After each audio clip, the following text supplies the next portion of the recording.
Warning: this podcast features adult subject matter, adult language, and things not meant for children to hear. Viewer discretion is advised. You've been warned.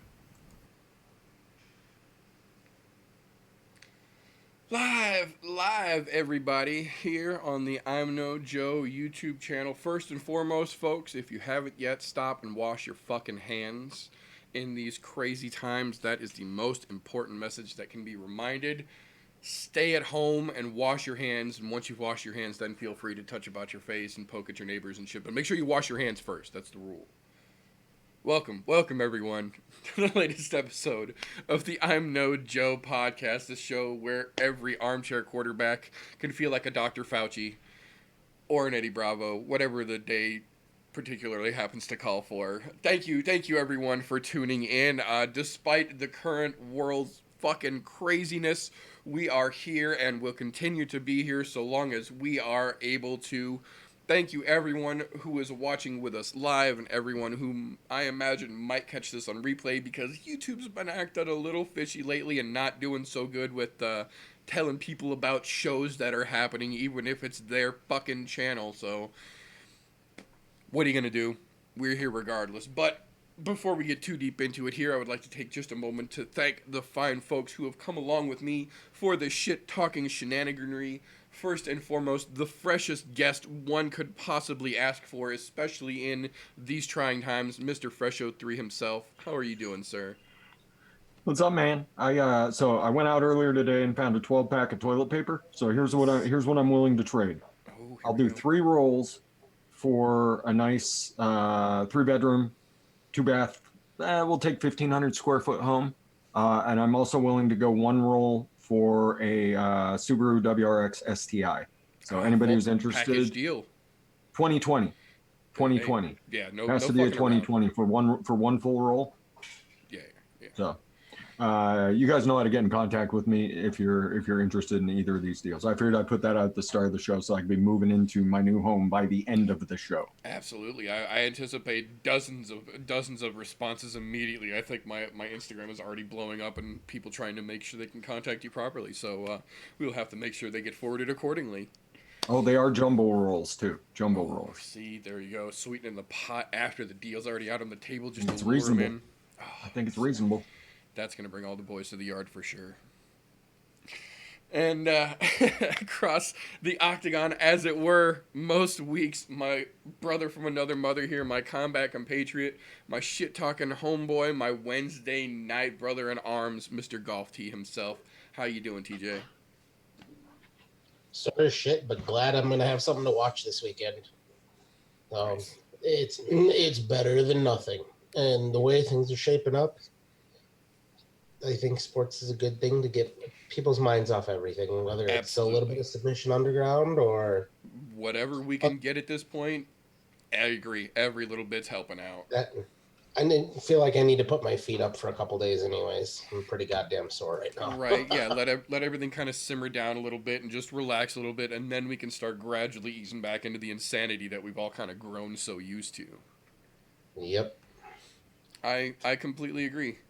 So, as has been told to me many times by people smarter than myself, before we get too deep into our shenaniganry, to let the fine folks who are already watching know before they may tune out where they could find more of this they could possibly tune out to. If you are interested in more productions from the I'm No Joe YouTube group, the I'm No Joe channel in general, we do pretty much every Thursday, 9:30-ish Central Time Standard, the live I'm No Joe podcast here on YouTube.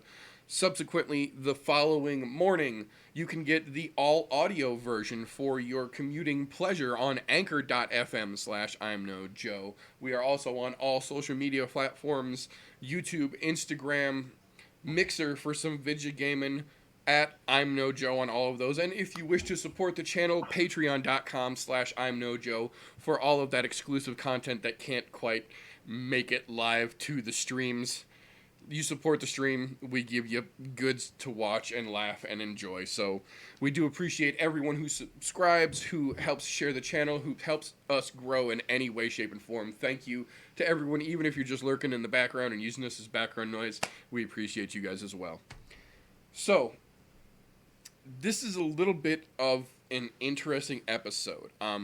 We both do have an event in the combat sports world this weekend, but as is with kind of everything in the world right now, it is also dancing on that fine knife edge of still being able to be put on the way that they're trying to minimalistically put it on, and even then possibly still getting nixed at the last minute. So we are absolutely knocking on wood, fingers, toes, and nuts crossed. Everybody keep Submission Underground in your thoughts here. Uncle Chael has went through a lot of work to try and make sure that we have some sort of entertainment this weekend, and it may be at least a couple of weeks before we see anything else concrete, so more power to Uncle Chael for trying to put this on, and we are really hoping this becomes a thing. So, go right ahead. I'm a little bit surprised here for this one reason. I'm surprised Uncle Chael is beating Daddy Dana to the punch, Yes. especially when it comes to having some sort of combat sport available for people to view. I would have figured of any of those, the UFC would have been the first in the pool. But like you said, this could get canceled last minute. We'll see. Yeah, there are still rumors. Um, Apparently Dana has been working very diligently to try and salvage as much of these next few cards coming up as possible, including 249, which, as much as we'll talk about again in a little bit, is still up in the air just as much as anything else is right now. But as of this moment, I literally am looking at the Submission Underground's Twitter page right now. I've checked the Instagram page literally just before we went live. As of right now, everything is full go ahead. We are still greenlit. Everything is going on, obviously behind closed doors due to safety restrictions, but as of right now, Sunday is a go. So that is the title, the namesake for this particular episode, Submission Underground 12. We will get into that in just a little bit here, but we do have a fair bit of news and recent events, obviously, with the world as crazy as it is. Since the last time we saw you fine folks, obviously we did not have a What Did I Say show that last weekend because there was no event last weekend. This weekend, kind of tricky. We might actually just work that into next week's news because obviously, like we were talking about, this week's Submission Underground event is Sunday evening, right around the time we would be going live for that recap. So we'll cross that bridge when we get to there. But for some of the news, let us dig into this smorgasbord of plenty of info in the world of combat sports. First and foremost, one of the most publicly recognized and ignored things that has been announced in the last week or so. The owner of American Top Team, Dan Lambert, has come out and publicly instated what they are politely referring to as the Colby Covington rule, where no fighter under the ATT banner is officially allowed to publicly trash talk another fighter under the ATT banner. And as you would expect, almost immediately, Colby Covington comes right out and starts trash talking about Joanna Jacek and then Jorge Masvidal. And then Jorge Masvidal comes back and starts talking about Colby Covington and says that his trash talk is okay because Colby isn't really a fighter anyway, and everybody knows that, so it kind of loopholes him through that. Joanna went on Ariel Helwani's show and said that Colby's just a sad, sad man now, and that his writing isn't even as good as it used to be, so she doesn't even want to give him attention anymore, which also, ironically, is still publicly shit-talking and ignoring the Colby rule that defines them to publicly shit-talk each other, so it is kind of exactly what you thought it was going to be. It's really kind of a frat house atmosphere feeling down at ATT right now. Obviously, the Colby situation is not the only thing, but clearly it is very much one of the most predominant things taking over American Top Team down there. And I'm not going to say it's related, but I'm very, very confident in assuming, as much as you can be in making an assumption, that it at least had a small part to play in the next thing that I want to talk about here, which is one of the cornerstones of American Top Team itself, Dean Thomas, former UFC legend turned record-breaking fucking world caliber coach, has officially decided on amicable terms that he is going to leave American Top Team now so that he can pursue head coaching on his own. And he said he just has a list of a bunch of fighters that he would love to work with, but being tied directly to American Top Team, he isn't able to. And it's not that he doesn't wish American Top Team, any ill will or anything. He just wants to be able to help more people and work with a wider range of fighters, and you can't really fault a guy for that. I think that's actually going to work out better for everyone, as much as it is bad news for ATT.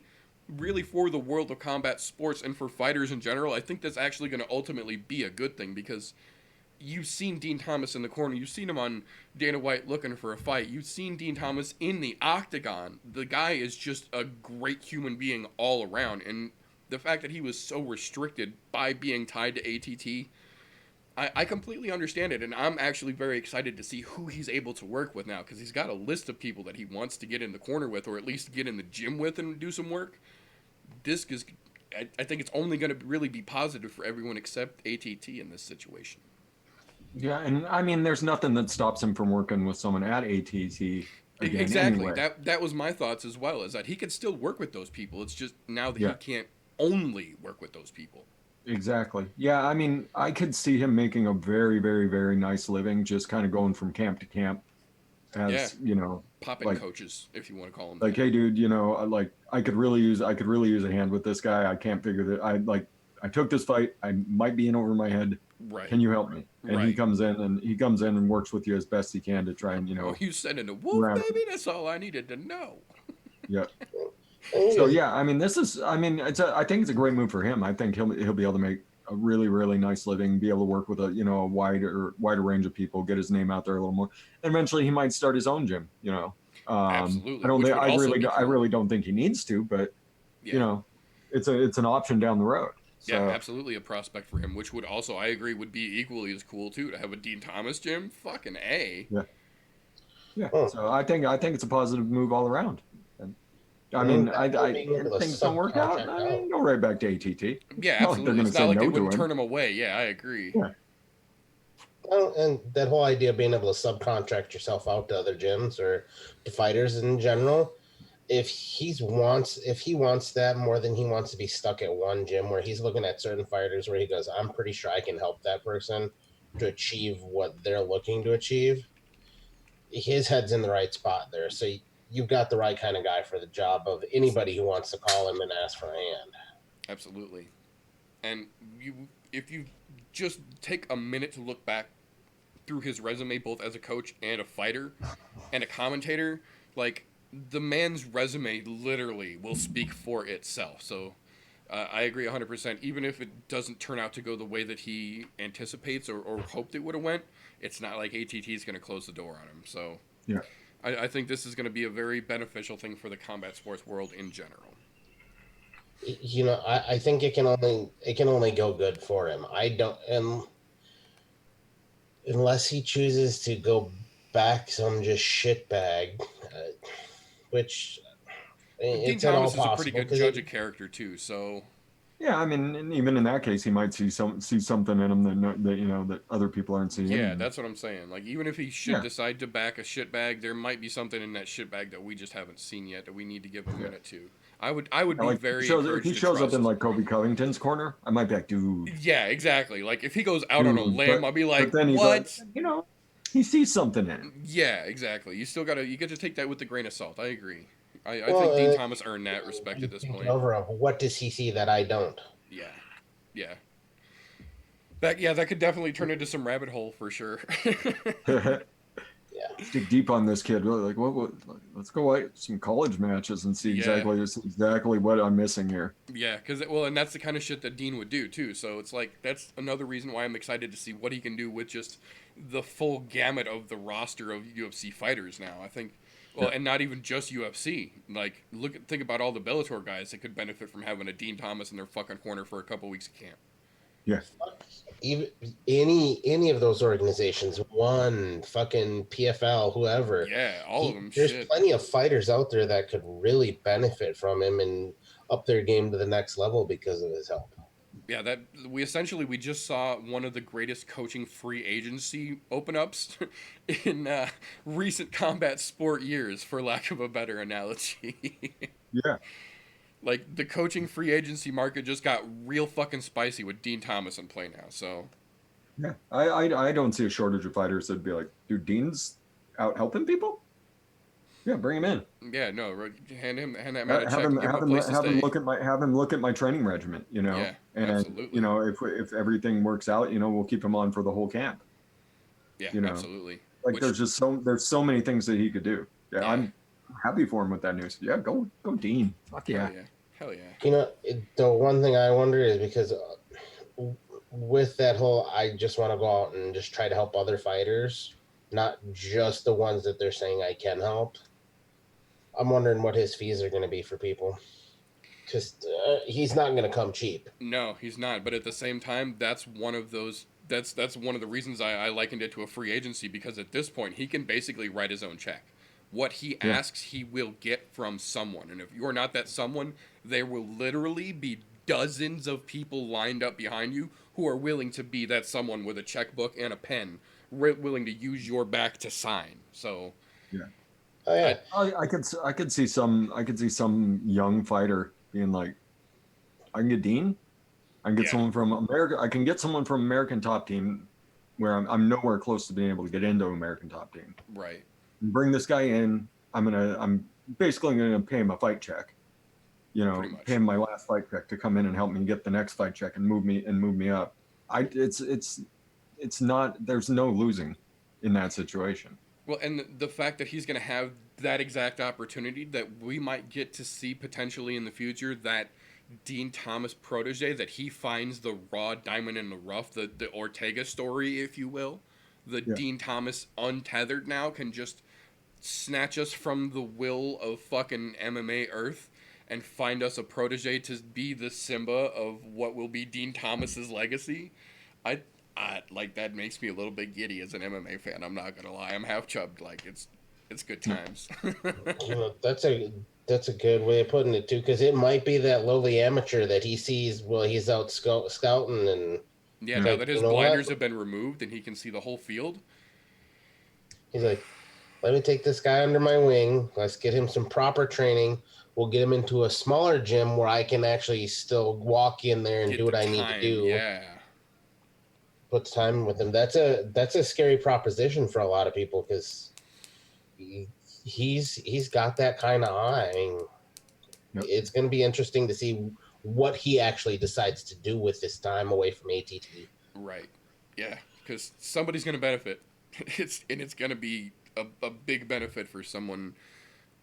I don't know. I'm excited. But moving on from there, obviously that one's got us all a little bit intrigued. Um, we did get a good fair bit of new signing announcements here. Two in particular I want to talk about real quick. The first one, um, predominant UFC Strikeforce. I believe he was in WEC as well for a little while. Henan Barao has now, since being released from the UFC, signed again. We had a feeling he was not going to sit on a shelf for long. He's one of those, legitimate, still not maybe in their prime, but very viable fighters. And he got snatched up right away, but not by one of the organizations you might be anticipating. We found out on Monday that Henan Barao officially signed with the Serbian Battle Championship organization. Fighting back in the Eastern Bloc. Obviously, he had multiple options, but felt that this was the best one to go with. So it's going to be interesting to see how that goes, because even though it is clearly a smaller organization, bringing in somebody like Henan may be enough to try and help boost the recognition of an organization like that and kind of help springboard them up to the level of an Aries or an LFC or, an Invicta on the ladies' side. Something that's right on the AAA league border. Not to mention, I'm sure he's taking up a large portion of their pay. I'm I was sure gonna he's going to say. take a big chunk. Whatever Yeah. their salary cap is, he's taking up a large portion of that now. Plus, he's still going to get all of his own sponsors again. Yeah, exactly. Yep. And I think that's going to be one of the biggest things that he would be willing to do something like this for, as we've seen a Well, lot of and guys like Sergio do. Them sponsors help when you get them all back. that sponsorship makes such a big deal where some of these guys don't have to go to these bigger promotions. You don't have to go to Bellator. You don't have to go to One. You don't have to go to the UFC because if your sponsors are there, you're going to make a fuck ton of money. Cowboy's got his own fight league for a reason. The CFL is a legitimate fucking fight organization putting on multiple events for a very, very good reason. All of those guys have their sponsors. They're able to do this. Yep. The only reason why the UFC has Reebok is because it makes them more money. They don't give a fuck about the fighters. Yeah. And because they are the biggest household name of MMA, that's what allows them to do something like that and continue to keep top caliber athletes because they know that's where your name gets out. Absolutely. Yeah, and I'm sure it doesn't hurt that one of those Eastern Bloc millionaires backed a Lamborghini full of money back up to him. Like I don't think that was the I'm sure that proposition didn't at all. hurt the proposition in the least bit as well. But Oh, you know, and you're worried about potato, oil? potato. Don't worry, we got you for oil too. Yeah, Here, yeah. you got You're your own okay. little spot out here. Yeah, you'll be okay. We'll take care of you. Don't worry. Yeah. So No, yeah, I think it's going to be I mean, interesting to see. it's nice to see that. It's so nice to see though because I mean a couple of years ago, like you lost your shot in the UFC. Like that was That was it. the end. Yeah, absolutely. That was the end. Like well shit, I guess I'll go fight over in Taiwan and hope for the best. Yeah. You know, but Which a lot of guys legitimately did, which is ironically why Tiger Muay Thai in Thailand is so fucking huge because of a lot of expats who do exactly that when their career gets, you know, abruptly halted or veered off the path they thought it was supposed to go on. There's a market. yeah, and now there's a market. There's a market in a lot of different places. Hell yeah. So I mean Serbia. I mean it's not where I would think to go, but I mean if someone came up and offered me a boat and some money and said I need to fight twice a year, I'm like, and I get all my own sponsors back. Right? Okay. There's worse ways to make a living. I see no problem here. If you gotta fight twice a year, you're still at home 90% of the time, training at home. He's back in Brazil, he's fine. Takes a plane, other side of the world, twice a year. Yep. And really, that's not that long of a flight to get over to Serbia from Brazil. No, it wouldn't be all that terrible, I don't imagine. No. Probably about 10 hours. Like Japan. Yeah, 10 no hours. shit. Not that bad, and you stay there for a month. Make sure you're acclimated. Yeah. No, I think it'd be definitely a doable thing. It's gonna be interesting. Yeah. Got himself a little bed and breakfast there for a month. I was gonna say, I'm sure they've got a little spot Yeah. that they'll put him up when he wants to do his fucking in-camp portion over there as well. Yeah, it'll be interesting to see how that plays out. It's easy enough to Airbnb a mansion. Hell yeah, it is. Yeah, in these days, yeah, absolutely. I bet, fuck it, I want a castle. I want a Serbian castle. Right, yeah, fucking A, why not? At that point, fuck it, do all your fucking gym in the castle and shit. Yeah. That'd be pretty BA Baracus. Bare rug lined floors. Yeah. And I'm only going to pay you $500 a month. Right. No, we also did get another interesting announcement here. Ironically, a kind of the reverse of Henan Barao going to Serbia. This one, we've got a relative newcomer stepping up into one of the more predominant ranks here. We just found out on this Tuesday, Bellator made a signature of the newest Gracie, Halen Gracie, who is Helson's son. So I believe that puts the count, if my numbers are correct, to 4 Gracies in Bellator to 2 in the UFC. Not that it's a race or a competition, but I mean, Bellator's winning.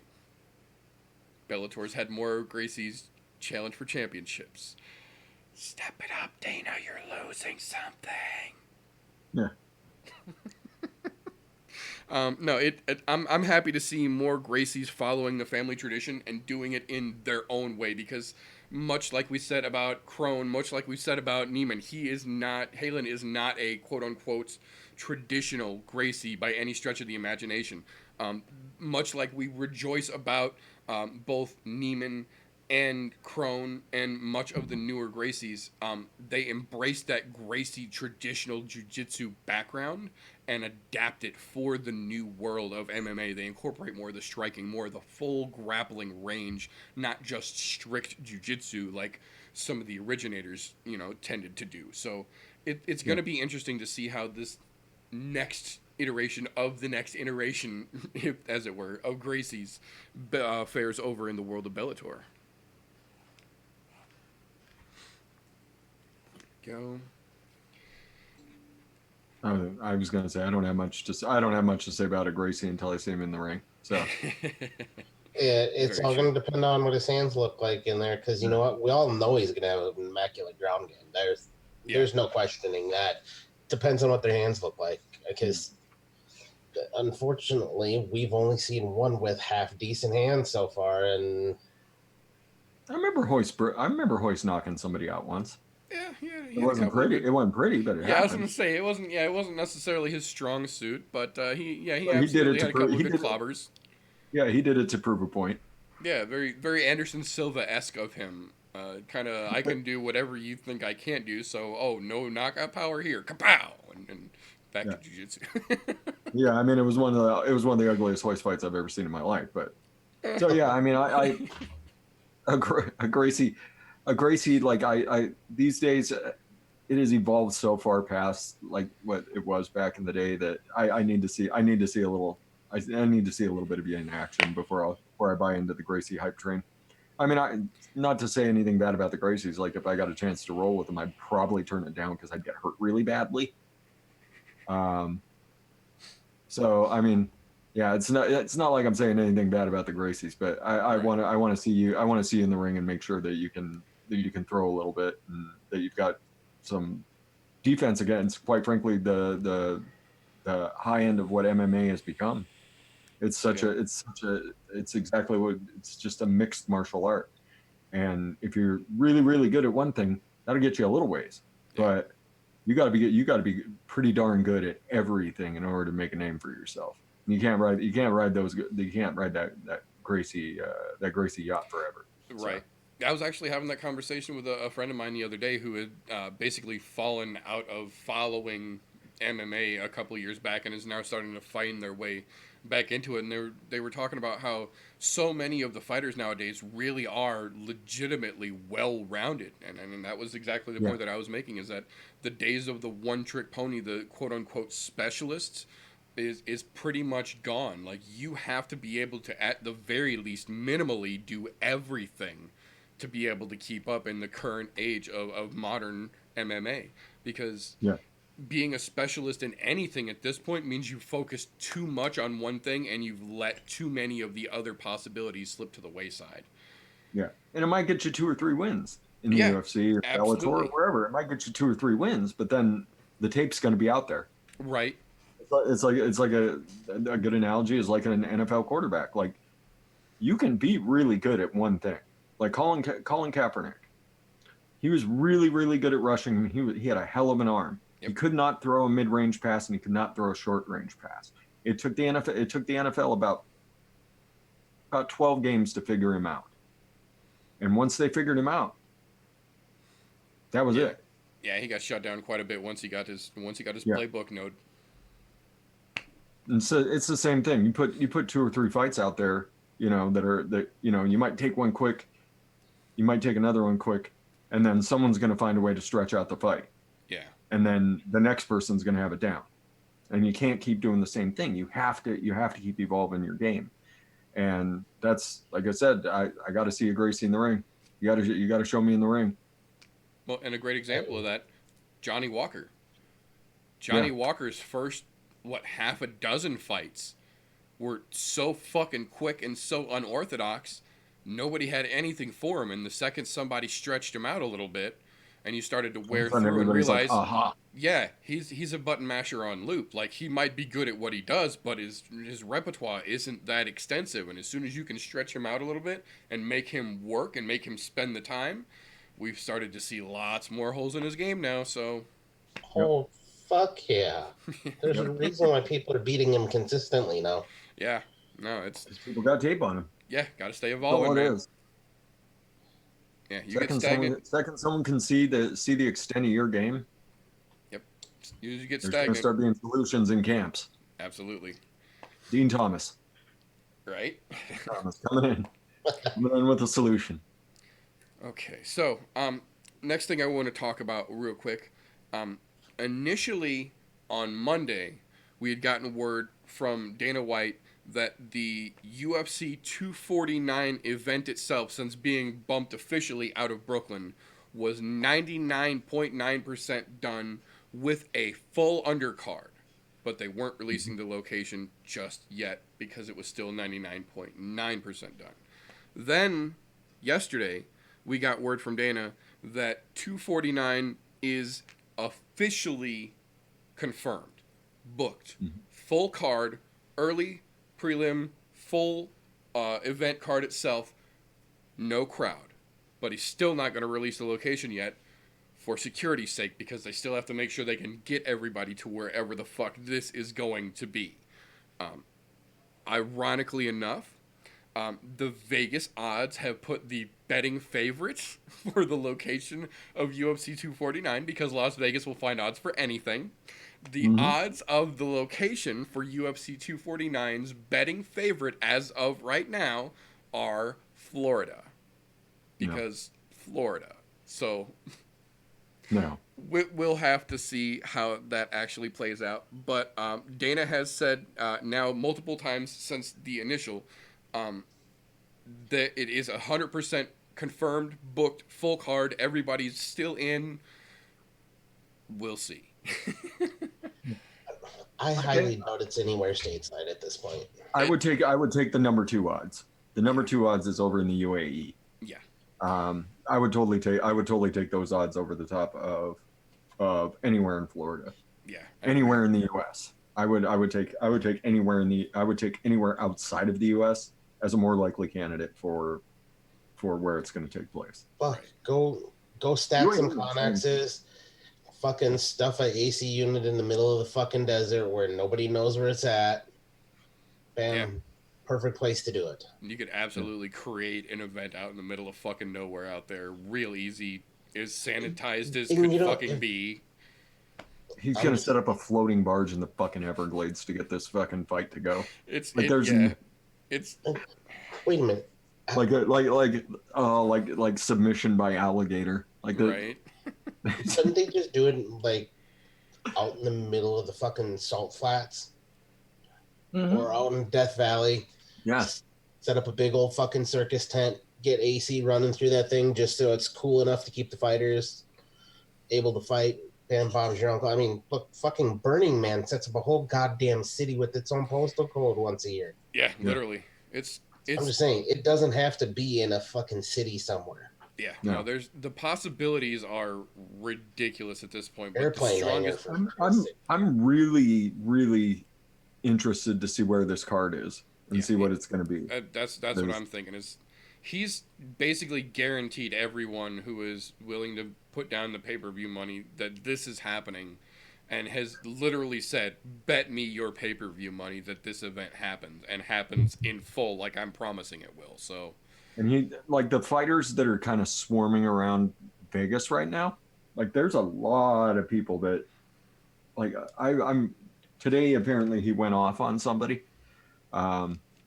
because he's tired of getting questioned. He's tired of getting questioned about this. So old Dana White reared his ugly head, and he was like, "Fuck all of you." Yep. Like, there's like he said that this is going to be the most badass UFC card that can be put together.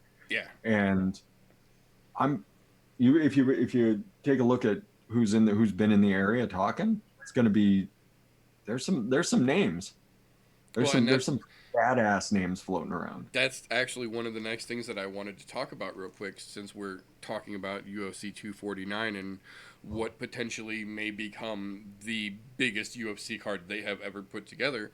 They have announced unofficially through both sides of the channel here during the last week that they are interested in potentially moving Francis Ngannou versus Jairzinho Rozenstruik as the co-main event for UFC 249 behind Tony, or ahead of Tony and Khabib. I mean, I would love to see that. I would not kick that fight out of bed for eating crackers. And then, I mean, the other things you got to think about is there would be people that were in camp already for these canceled cards, Yep. already ready to fight. Like there were some really good fights that got canceled. Yes, there absolutely were. And ironically enough, Stuffing them into the main card. Fuck yeah. Dana White has said one of the other things that he talked about yesterday in his little mini press brinkets that he's doing now all the fucking time. Every fight from all of these cards, due to the craziness going on right now, that has been postponed will be rebooked. Now, he said obviously because there were a bunch of them that have been scrapped in the interim of what we're dealing with right now, we might not be able to get all of them booked back within this calendar year because we're quite literally losing almost an entire quarter's worth of fights. So obviously we might not be able to get them all back in this year, but every fight that was postponed because of this craziness will be rebooked. And it looks like they are starting to go through and pick out some of these bigger fights and possibly move them into what is quickly becoming UFC 249 and potentially the craziest fucking card the UFC has ever put together. So It's going to be so awesome. I'm kind of on board whether I want to be or not at this point because there's so much going on. You kind of have to just strap in and see where the fuck we're going to end up. Yeah. I don't know. I This, think like this has the recipe for being like the most awesome thing the USC has ever done, or the biggest fucking train wreck that's ever happened. I was going to say, if they can pull it all off, if they can put all the pieces in place properly in the next 2.5 weeks, we could potentially see the greatest thing the UFC has ever done, and the reason that they have justified a $4 billion with a B dollar investment as a fucking company. So the opposite side of that is that if they fuck this one up, this is going to be one of the most public pants shitting in history. Yeah. You know, as long as there is a card that is headlined by Khabib and Tony, they can't fuck this up, no matter what the rest of the card looks like. At this point, if that happens, we're good to go. They could have the rest of the card be the professional fillers. Bum fights. Those professional filler guys, those dudes that live around Vegas or live around wherever, and they will take a fight on a minute's notice. They don't give a shit. And they put on. They're always there to throw down. Yeah, like there could be some really good fights that just kind of. They were the last horse to pull out of the race when it came to we're gonna keep going. Then, to be honest, the U.S. All right, I'm not taking the international market into this. Just the U.S. as a whole. The U.S. has always rallied around sports when bad shit is happening. Yep. Look at you go back to World War II. Baseball helped a lot of people get through it. They started a women's fucking professional baseball league. Thus, A Game of Our Own movie that did very well back in the day. But that's always been the U.S.'s moniker is get behind sports somehow. This could be huge for the UFC because there's not any live sporting events right now. Yeah. This can be that one that makes this topple fucking NFL, basketball, baseball, something like that, where it goes, hey, these guys are back in it. We're going to get behind this. That might be what everybody needs. And I'm not saying it's going to fix the situation that's going on, but that's a huge power move for them if they pull it off. So even if the rest of the card is shit, as long as it's headlined by those two, not to mention what were we saying 5 months ago when we saw this fight was booked, we said something is going to come up and fuck this up. Didn't think it was this. Didn't think it was this, but we knew something was coming because, man, it's like there's just been something in the way of Khabib and Tony for fucking ever. So as long as they can pull that fight off, the rest of them don't matter because it seems like this one has been doomed since the first time it ever got booked. I mean, and then the possibility of Nagano Rosenstrike being right there as the co-main event. Like that's Yeah, when I saw that, I was like, that's main event material right there. So yeah, if that fucking goes in there, we're just looking to see somebody get sent into fucking orbit there, it's gonna be or fantastic. their fucking lip exploded. Yeah, somebody is going to just get absolutely murdered in that fight. It's gonna be fantastic as always. Yeah, absolutely. Those two are fucking monsters, and that I fight wonder is if going to be there's a spectacular. if that fight comes up. I wonder if there'll be a Vegas odd on whose lip gets exploded. There might be. I think after Alistair got there's there's probably a good chance. Yeah, I'm just Might saying. be a nice prop bet. After that fucking one, that looked like Alistair had a fucking little fucking M80 stuck in his mouth and lit that Yeah, motherfucker and it let it go really off. did. Well, for a week it did. Yeah, Yeah. Jay really Plastic, good surgeon. Yeah, props to phenomenal. one of the most beautiful plastic surgery jobs I've ever fucking seen, because literally 9 days later he was sitting in the crowd of the next event looking smooth as a motherfucker with no stitches, no fucking giant blown open hamburger looking scar, nothing.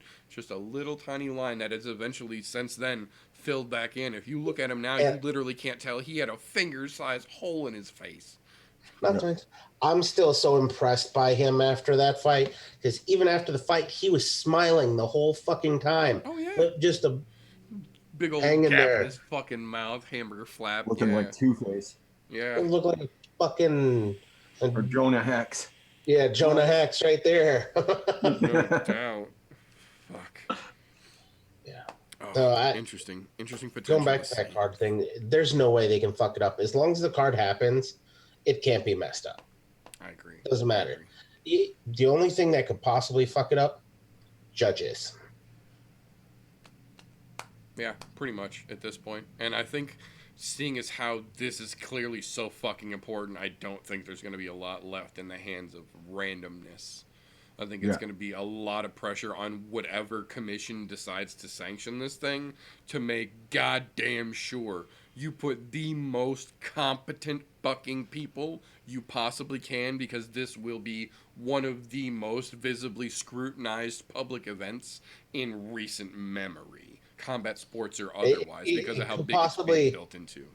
in sporting history, possibly Yeah, Mm. absolutely. This at is this point. building It's going to so be many highly eyes on it. scrutinized both ways, whether it's a fuck up on the judges' behalf or that they're actually going to do the event. It's going to be scrutinized one way or another. But if a judge fucks it up in the middle of all that, Yeah. that's just going to blow the roof off the place. Yeah, it's definitely going to be. I'm certain you will hear us talking about this again between now and then. Moving on to the next thing I do want to talk about, interestingly enough, though, with all of the craziness going on, possible postponements, and some people going above and beyond out of their way to try and get back into the octagon, maybe faster than they possibly were supposed to have. Maybe a prank went a little awry on them. It's not really clear to quite tell at this point in the game, but one thing we do know is that Tuesday we found out that USADA has officially suspended a doctor, or lack thereof doctor, I guess would be the better way to phrase it here. A I'm using air quotes for those of you listening, doctor who initiated an IV supplement, quote unquote, recharge during the procedures recently with Paulo Costa, has been suspended by USADA for knowingly using an IV without clearing it with USADA. So, again, as if we couldn't get enough controversy around Paulo Costa and his bullshit, questionable nonsense, now we've got a report of him having an IV from a quote-unquote doctor who has since then been suspended by USADA, which is a strange thing to hear unto itself. So, I mean, we've already heard from Dana that he's going to get the next title shot as soon as he's healthy. But with shit like this starting to unfold now, what the fuck is really going on with Paulo Costa just in general. The injury wasn't really an injury that was still kind of an injury that got released by a doctor that wasn't really a doctor, and then an actual doctor gave him a bad IV when he wasn't supposed to have an IV, but now that he's okay because the fake doctor called and gave him a note that didn't clear because he wasn't a real doctor? What the fuck, dude? So now, was the, again, air quotes, doctor that USADA suspended, was he actually a doctor? And if so, again, air quotes, if so, what did they do? Take away his medical license? Because I'm pretty sure USADA doesn't have that fucking authority. Yeah, they Yeah. just what. Or are they saying you just can't USADA can suspend him from working with From athletes. working with UFC sanctioned fighters, basically. Yeah. Yeah, fucking stupid. Yeah. What a So he waste can of go back and goddamn be time. like, I don't know what this guy is. So I mean, do any of us know? Was he just like a PA?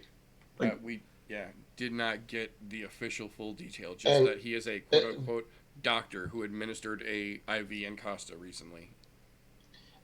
did Costa knowingly know that? These are the things we'll never know. We'll never know. So It's getting really interesting in the story of Costa these days. This is like, obviously I had no idea this was going to be the level of what the fuck we were going to get to, but I said a long time ago, when there started to be a little bit of a hype build around Costa talking about how he should get the next title shot, long before he had even fought Romero, there were people in his camp screaming about how he's the best, how he's supposed to be the next face of the generation, or about how, or the division rather, about he's supposed to get his time, he's due his time, blah blah blah, and then they start trying to push him. There was something that felt fishy about this motherfucker back when he was still a nobody, and you saw the pictures of him from when he first started training, and he looked like a normal dude, and then all of a sudden this Lou Ferrigno-esque Brazilian dude shows up and he's ready to fight. And I mean, we've seen this type of transformation before, and it generally doesn't come quote unquote naturally. Now we've got all these medical fuckery reports, and USADA suspended a doctor that's been working with him and gave him injections and an IV. Like, now, I think did we they might be even starting say to see. what? Go ahead. Did they even say what the IV solution was? What was in it? I think it wasn't a nutritional. I think it was nutritional. Yeah, it was a supplemental vitamin thing. Yeah. Now, when it's out of competition, that should make a goddamn difference unless he pisses hot. Exactly. So I This think is there's so more interesting. to this than what they're saying. That's Because the only time an IV is not fucking okay is in competition prior to the weigh or after the weigh-in, like they used to do to rehydrate. Yep. That's the only time it's not acceptable. So, what was actually in that solution? Right. I think there's a little bit of details that they're leaving out to let people speculate on, which is why I'm asking the fucking question. Because what was in it that you're going to suspend a guy for giving a guy an IV? Yep. So what if you gave him some vitamins? Not a big fucking deal. Now, yeah, were you pumping him full of steroids knowingly? Trying to mask it with some vitamins. Yeah, that's a if that's something the doctor was doing, by then all means, fucking thing. But Costa should know exactly what's being put into his body. Exactly, because if he pisses hot, he needs to be able to trace that back, say To exactly where it this came is from. where it came from, Yep. so that way he can exonerate himself, just as we saw Diaz do. Fuck you guys, put the fingers up to everybody, Yep. fix the shit, and they fix it quick. Yeah, like that, exactly. So I'm just saying, there's something fishy going on there, and it sure as fuck ain't dinner. Yeah, I agree. I'm wondering if we're really starting to see the threads unravel at the end of the tale that used to be Paulo Costa. Because I mean, between this quote unquote legitimate doctor now being suspended by USADA, his fake doctor trying to call and get him medically cleared to fight before he's actually been medically cleared to fight by a UFC doctor, and all of the other supposed supplement slash steroid issues that he's had in the recent past, there's a lot going on with Paulo Acosta that I don't like, and it just seems like it's been sketchy from the jump. And I'm hoping, at least now that we've got a little more time on our hands, as a society that we're going to get to the bottom of what the fuck is actually going on with that dude. Because either he's got the worst set of fucking luck imaginable, and we just have to get him in the cage with Izzy and get this settled, or this dude is nothing but fuckery, and we need to just get him out and down the goddamn road. But there's something sketchy either way here that needs to be investigated, I would say. Yeah. There's something fucking just crazy going on there. Right. I just want more details so that way we know exactly what the fuck happened there and Right, why. and that's the tricky thing too, is that now that because it's USADA will not release the initial details without the other party releasing details first. And because he is a doctor, and this is an issue with his medical procedures, I have a feeling we might not see the other side of this story. Yeah, you probably never hear anything about what's actually going on. Yep. Where's shit? Yeah, what are you going to do, though? Yep. Moving along from there, a couple other things we do want to talk about here. Obviously, with the world situation being that as it is, that we have to Voldemort-esquely speak about it so as to not upset the YouTube algorithm gods and get every fucking video taken down. We have had an ever-growing number of events obviously being canceled in the wake of public safety. We did actually get 2 more announcements this last week, both large, one obviously larger than the other, but both legitimately worthy of noting the cancellation, the postponement. I apologize. Both have officially been postponed and not canceled, which is actually why I wanted to mention that, because unlike everything else that is being canceled in the moment, these have both officially just been postponed. I apologize for misspeaking.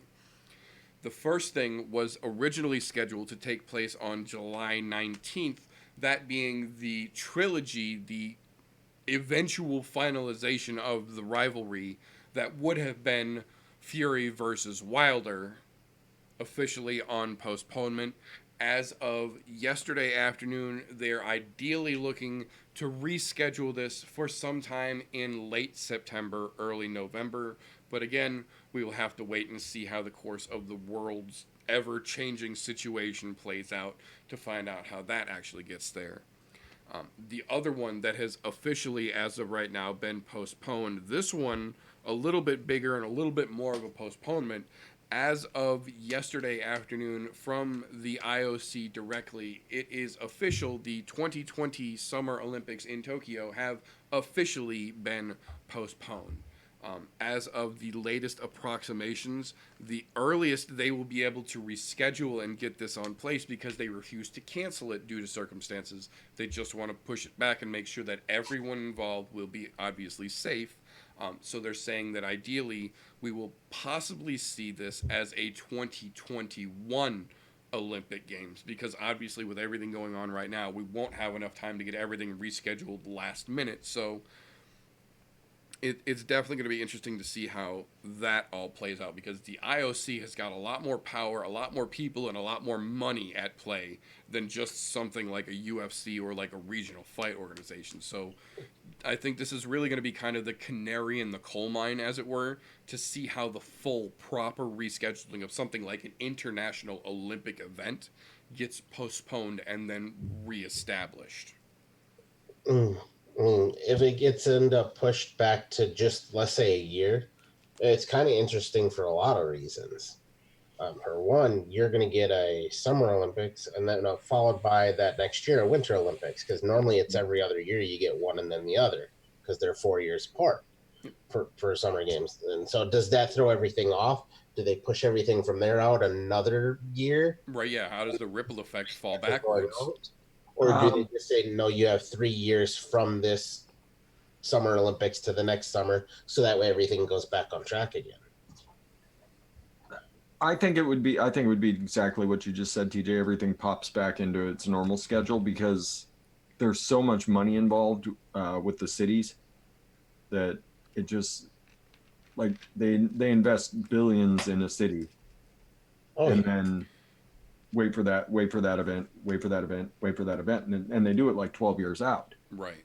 So I could see them postponing one, but then get into another one. Like I just see it. We'll have a summer, then we'll have a winter, and then it'll be another 2-year wait till the summer. And I'm pretty sure that was what it's going to be, but I'm just going to be interesting to see how they handle it, because I think you said it best, that it is that canary in the coal mine situation to see how that pans out, because that'll tell everybody how the rest of the sports world is going to follow suit. I agree. The NFL draft is happening. Yep.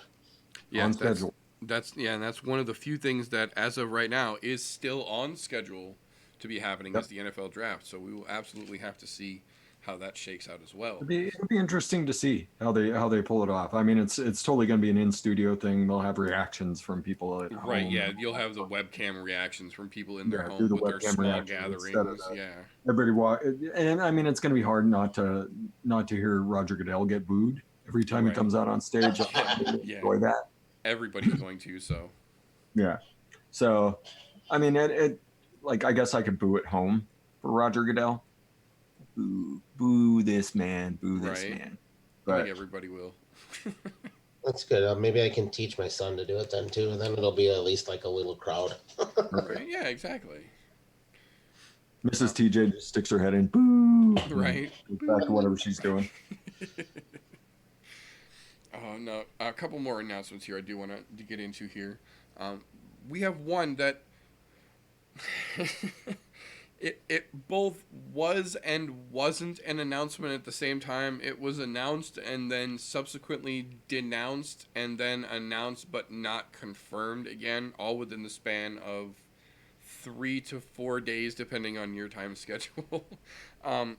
What we initially heard was that Aljamain Sterling had been booked against Corey Sandhagen to fight at UFC Fight Night San Diego May 16th, because that one hadn't been canceled yet. And like we talked about last week, the UFC is still trying to book fights prospectively going out, because obviously there's a lot that have to be rebooked and some that haven't been made yet that still have to be made despite the postponements and the craziness we're dealing with. But the issue here was that the day after we got reports from multiple sources that Sterling versus Sandhagen had been booked for San Diego, Aljamain Sterling came out and actually made a series of anger tweets basically saying that the world is on lockdown and he can't even get to his gym to train, so how the fuck can there be a fight agreement this close? Because realistically, we're almost into April here. May 16th puts us, 6-7 weeks out from fight date. That's a short camp to begin with. And then if you haven't been able to get into your gym due to the social circumstances of the last few weeks and the severity that it's increasingly getting to now, how the fuck are you going to be able to legitimately train, even on a short notice camp at that, for a fight of this caliber? Realistically, Sandhagen's no joke, and this could potentially be a title qualifier or title contender qualifier match between the two of them. So I understand it. I don't. For this reason, I can't give him a pass on this. Sandhagen can't go to his gym either. Right. So you're both on equal playing terms at this point. I completely You know what agree. your tools are. You can both sit at home and watch each other's film, break it down. You can have your coaches on Skype with you, breaking it down, going over the details. You can do the in-home gym thing. Fuck, there are plenty of fighters out there right now that, if you watch social media, they're still training, set up shit in their garage, have ordered heavy bags, whatever. Yeah, UFC social media was highlighting them all today. They literally, just before we went live, they were highlighting Michelle Watterson doing her at-home workout routine under the stay home, stay safe order that we're currently dealing with. So, look, okay, let's just go this route even. The most prominent fucking person on fucking social media that's UFC that apparently makes more money than everybody else on Instagram, Paige Van Zandt. You see her in her fucking home gym working out for the last fucking 2-3 weeks now because of all of this. Yep. Guess what? It's out there. There's no excuse. Even if you can't get to your gym, you're going to be on equal playing field, because he can't get to his gym either because of the social distancing that's enacted right now. It is what it is. Don't make a big deal out of it. you're both going to be a little off your game. That's just how that works. Unfortunately, it comes with the territory. Being a fighter, you have to be able to adjust on the fly when you're in the cage. You're not in the cage right now. You should be able to adjust on the fly now as it goes. Yep.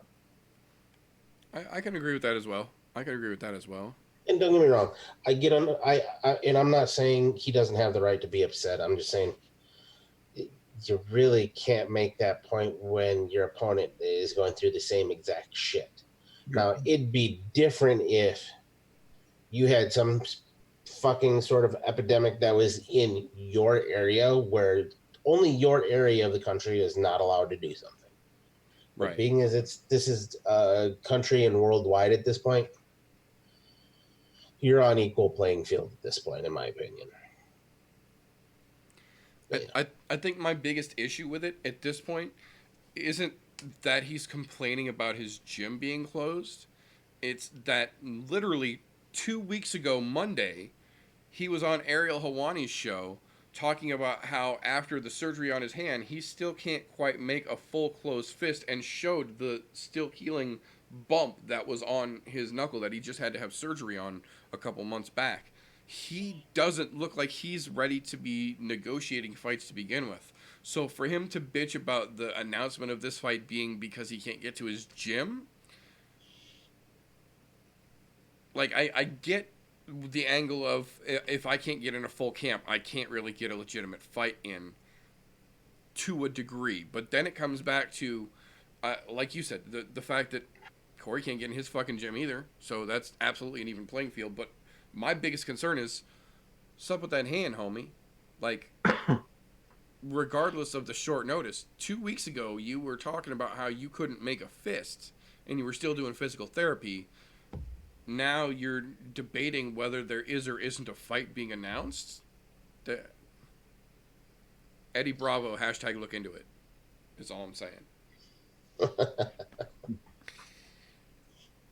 Seemed like lately a lot of guys with quote-unquote hand injuries have had real sketchy circumstances around said hand injuries, and looks like old Aljo might be the latest to fall into that particular fucking set of circumstances. I don't know.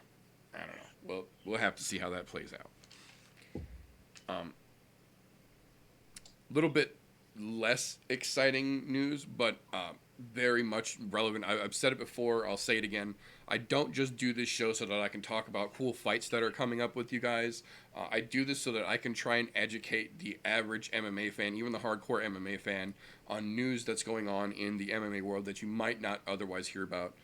This is one of those that I've only seen a few outlets cover, and that's why I want to make a point to mention it, because this sport, being what it is, obviously losses are inevitable at some point, but to those who helped pave the way and get it to where it is, they deserve all the respect that they have earned, in my opinion. And this is one of those situations, and the fact that it's not getting the coverage that it deserves, in my opinion, is an absolute fucking travesty. Branko Sikatic, one of the legitimate legends, as in my opinion, it should be a name as synonymous as a Gracie in the world of combat sports. He predominantly fought in both Pride and K1 Grand Prix matches. Legitimate legend of the world of combat sports. Passed away this week from complications related to Parkinson's disease at the age of 65. Family was around. It's one of those that it's an event when you're dealing with a situation like Parkinson's that you unfortunately know is inevitable, but it doesn't make it any easier, and it doesn't make it any less of a tragedy that a legend of this caliber has passed. And the fact that the media that cover MMA by and large are letting this sort of slip under the rug as a quote-unquote not as relevant story as things like UFC 249 being kicked out of Brooklyn kind of bothers me a little bit. And that's one of the reasons why I try and go out of my way to take a second to bring stories like this into the broadcast. Because as much as we laugh and as much as we joke, as much as we fuck around, there are still legitimately serious things like a legend passing and not getting the recognition he deserves that I feel are important enough that they need to get the second, even if it's just on a little show like ours. A man who helped build the thing that we love has been taken from the world and isn't getting his due. So I just want to make a point to wish our best, to send our thoughts to the family, and to thank the man for what he gave the sport that we love.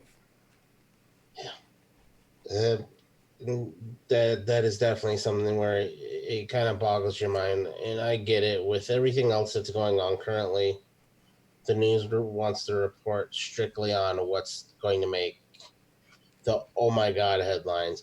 Unfortunately, for a lot of us who have been following mixed martial arts for a really long time, we know these people. However, the newer fans that have come on board since, let's just say, in the last 5, 6 years, 10 years, even, they're not going to know who he is. Yeah, it's not a necessarily a weekly He's not a talked about household. household name. Yeah, Yeah. and for people like, let's say, ESPN, for example, who does a lot with mixed martial arts now, they're not going to cover it because half of them don't know who he is.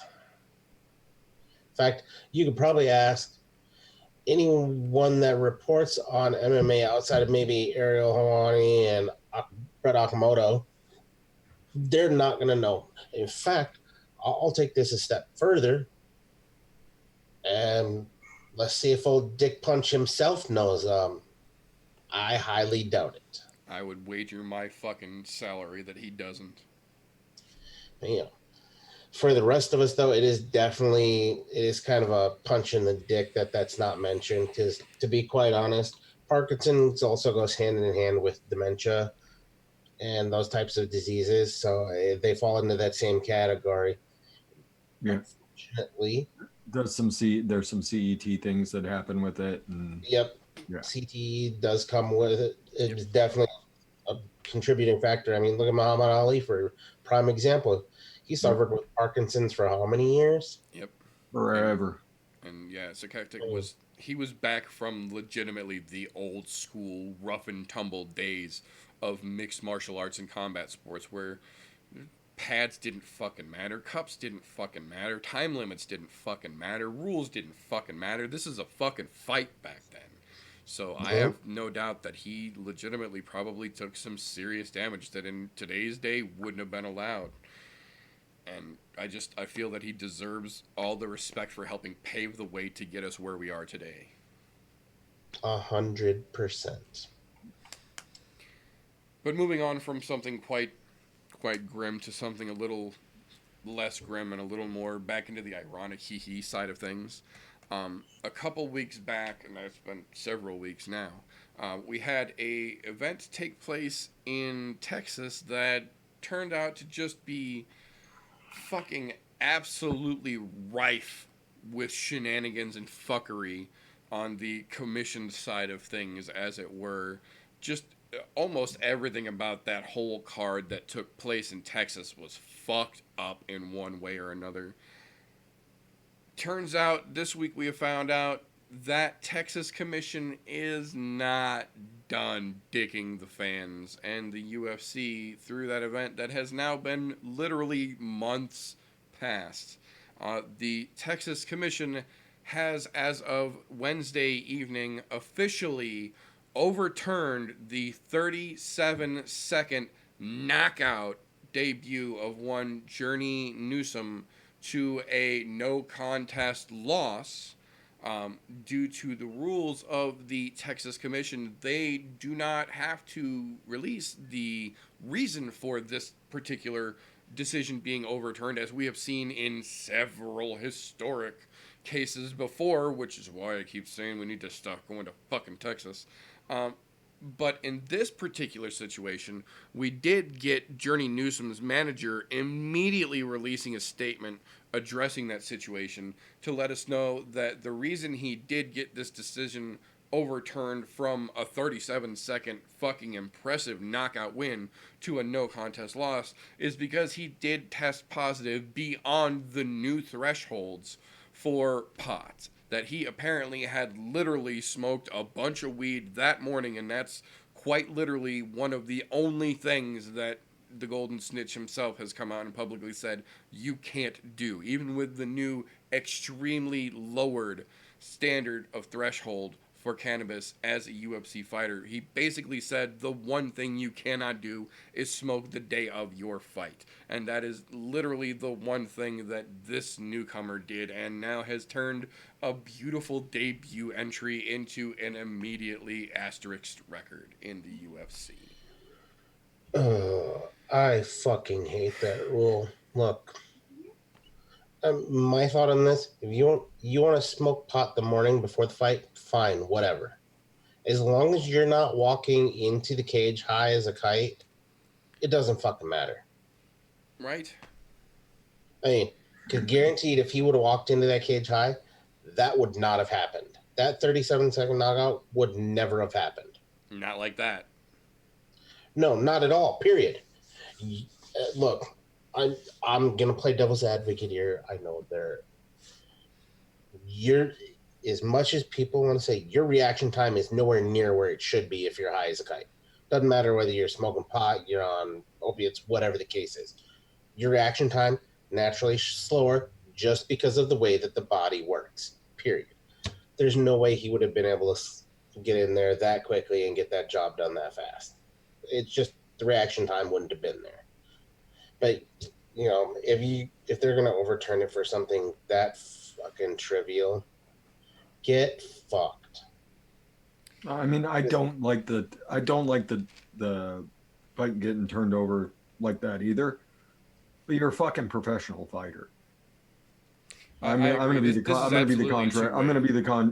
contrary, Mary. Dana White comes out and says, "Don't smoke pot the day of your fucking fight." Don't fucking smoke pot the day of your fight. Yeah, I like. understand. I don't like. It was a great, it was a great clobbering. Good. Absolutely. Good for you. Good for you. You're still getting your fight money.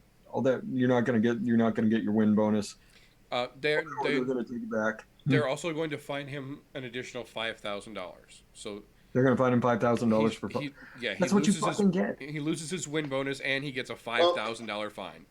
That's what you fucking get. You were told not to do something and you did it anyway. That's what you fucking get. When it comes to that side of it, being the whole consummate professional thing, I'm 100% behind you on that. But look, shit like that gets a little ridiculous. As long as you're not, look, I guess how I think. I guess on this case, his manager said he smoked pot that morning. Okay, we don't know that and I probably should have thought this through before I spoke. We don't know that he smoked that morning. It could have been any time during the day, because that after fight piss test, it wouldn't matter what time of day you smoked it at. You could have smoked it 2 hours beforehand. You could have smoked it right before you walked out. Yep. So you know what? I have to retract my statement. You fucked yourself, dude. I guess it really doesn't matter. That right there I don't know what time you actually smoked it. As fucked up as Texas is, like until the standards become more realistic and unanimous, what I think should be. I think they should be allowed to smoke pot all through camp. I think they should be able to smoke it the day of the fight. They should be able to smoke it after the fucking fight. Lord knows they fucking deserve it for going out and taking a beating and getting tendons torn and all sorts of shit for my entertainment. Yep. Oh, you fucking deserve it. Go. I'm fully in support of everybody being able to go smoke pot. Fuck, if I knew how to roll a joint, I'd roll it for them. Yeah, exactly. I mean, vaping, it's healthier for you, so do it that way. But yeah, I mean, what the rules are what they are. Don't smoke pot the day of the fucking fight. Okay, I'm not going to smoke pot the day of the fight. I'm a professional fucking fighter. I should be able to hold off until after I do my piss test after the fight. Yep.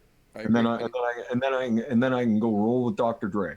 Right. Well, that's one of the things that puts me personally in such a fucking weird predicament here, is that as someone who is possibly only passionate about one thing in my life more so than MMA, that being cannabis, seeing someone literally give every cannabis advocate and enthusiast such a bad name and go back to such a stereotypical Neanderthal reaction that you can't go literally 24 hours without smoking a fucking joint for whatever reason. It's not even 24 hours. It's right. like 12 hours. Yeah, exactly. That's like, And obviously this isn't a thing because now that we've got Elias Theodoro out there with the TUE, if that were the situation, you clearly have a precedent laid down before you that you could have gotten one, in which case this threshold wouldn't have been an issue for you, even with the assholes in Texas. So Yep. this puts me in a real hard fucking place and a rock situation because as someone who enjoys it, I understand how beneficial it actually is. But on the other side of that, this is your fucking job and you don't have a therapeutic use exemption for it. So as your job has dictated, stop the night before you fucking fight, pick up when you take your piss test after the fight, and then light a fucking joint. It's not rocket science, and it shouldn't be that influential or that dependent in your fucking fight camp to be that much of an issue. And this is coming from a guy who enjoys the devil's lettuce more than most you will fucking meet. Fuck, for Christ's sake, take your carbon copy of your bonus check from Knockout of the Night and roll a joint up with that. Right? Have the Something joint in your hand while you're holding your dick peeing. Right? Be like, are you watching? You guys getting your good view, USADA? You good now? And then you light that thing up in front of them and you walk the fuck out. Yep. Blow it in their face on the way out the door. Yep. Yeah, there's so many ways that could have been done better. Yeah, I think it's ridiculous that a professional fighter can't go 12 hours without weed. I just don't. I don't buy it. That is fucking stupid that they can't. I mean, they've come out and said don't do it, and I think I'm more pissed that that's still a thing though. I think that's what pisses me off the most. Right, I agree, and that is extremely agree ironic, too. Especially under the current situation that we as United States citizens are under, where legal cannabis shops have been deemed essential businesses and are left open under stay-in-place and shelter orders, but you still can't smoke on the day of your UFC fight. Yeah. Well, I mean, this goes back to like NFL prospects. It's like NFL prospects going into the freaking combine. Right. Like how many of them those fucking idiots pop hot? It's like you have to take 2 weeks off prior to the combine. Right, you know it's coming, yeah. You know it's coming. You are only going to be active for 1 day on that combine. You can map this out exactly how you need to do it. And then you can smoke all the fucking pot you want up until training camp. So it makes zero fucking sense. Like you're trying to be a professional athlete. If this is what the rules say and you want to make your money, do what the fucking rules say until the rules get corrected. And the rules eventually are going to get corrected. It's getting closer. It's getting closer and closer all the time. Well, NFL just announced the week before they have a pretty lenient policy. And they've removed their policy. They just updated it. I think it was 3 weeks ago now. Cannabis is no longer on the restricted list at all for NFL players. Period. Completely removed. Dude, that's fucked so many good players out. Eric Gordon, best receiver in the league with the shittiest quarterback on the shittiest team, still leads the league in receiving. Gets suspended over and over and over again for pot. That dude's entire career. That's what I was going to say. Ricky fucking Williams had to leave the NFL because of it. Actually opened a cannabis business down in Florida afterwards, but had to leave the fucking NFL because they kept suspending him for fucking weed. Yeah. Like, that's the point that we're at now. Fantastic fucking running back. God damn, was he amazing. Yeah, he fucking was. But that's the weird point we're at in our lives now. So even where something that I think Fresh is on it. Being a consummate professional, you should be able to go the entire day of the fight up until the point that fight is over without smoke. And that maybe should stay the rule for that single day. I agree completely. Have one ready for you for your just like making celebration. Weight. Yeah, exactly. Don't do it until your fight's over. Yep. It doesn't even have to be day of fight. Don't do it until your fucking fight's over. Yep. It's literally, it's like making weight. Just be the professional. Yeah, I want to back the guy because I don't like the rule. Right. Yeah. But and I don't like it mainly because that fight shouldn't have been overturned. Right. But it is what it is. It just wasn't professional. You guys called me out on it, so I have to change my pace on that. Well, it's like the Figueiredo situation. Even though it was being a reasonable dude. Even though the Figueiredo situation is real similar for me, even though it was a medical situation, he was called off by his fucking nutritionist and missed by the amount he would have cut during the days nutritionist didn't have him. I still can't give him a full pass on that because as a professional, that was your one fucking job, and it literally cost him the belt because he didn't do it. Yep. Yep. This is the same exact situation. I understand the urge to want to enjoy and partake, but if you can't go that 8 hours from the time you wake up that morning till your fight is done and you take your USADA piss test to smoke a joint, you're not being the professional in the job that you particularly signed up to do. Yep. Sorry, son. And the only other way that I could possibly give him a pass is if he smoked after the fight and they pissed him the day after. Right, exactly. If that were the situation, I would say now that's the fucking commission being a bunch That, of that'd be the asshats. only way around it. But Yeah. at You this would point, you would we hear a don't know completely because you would hear a he's not completely really different story from me if they had Yeah. pissed it the day after. I'd be like, that's bullshit. Yeah, I agree. Bullshit. You piss him the day of the fight, like you're supposed to, Texas. Yep. Like what he's doing after he's done, none of my fucking business. Yeah, it's his fucking until concern. until Exactly. until you make the fucking news. Yeah, no shit.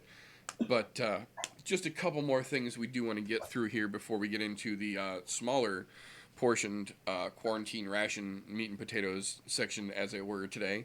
The first thing I want to talk about real quick here, it's if you've been following along how things have been going since this weird fucking contract that the UFC signed has been sort of coming into its own, as it were, is kind of a foreseeable thing, but it is now actually official now that most states in the United States and most countries around the world are under some form of a quarantine or stay home, stay safe or shelter in place act.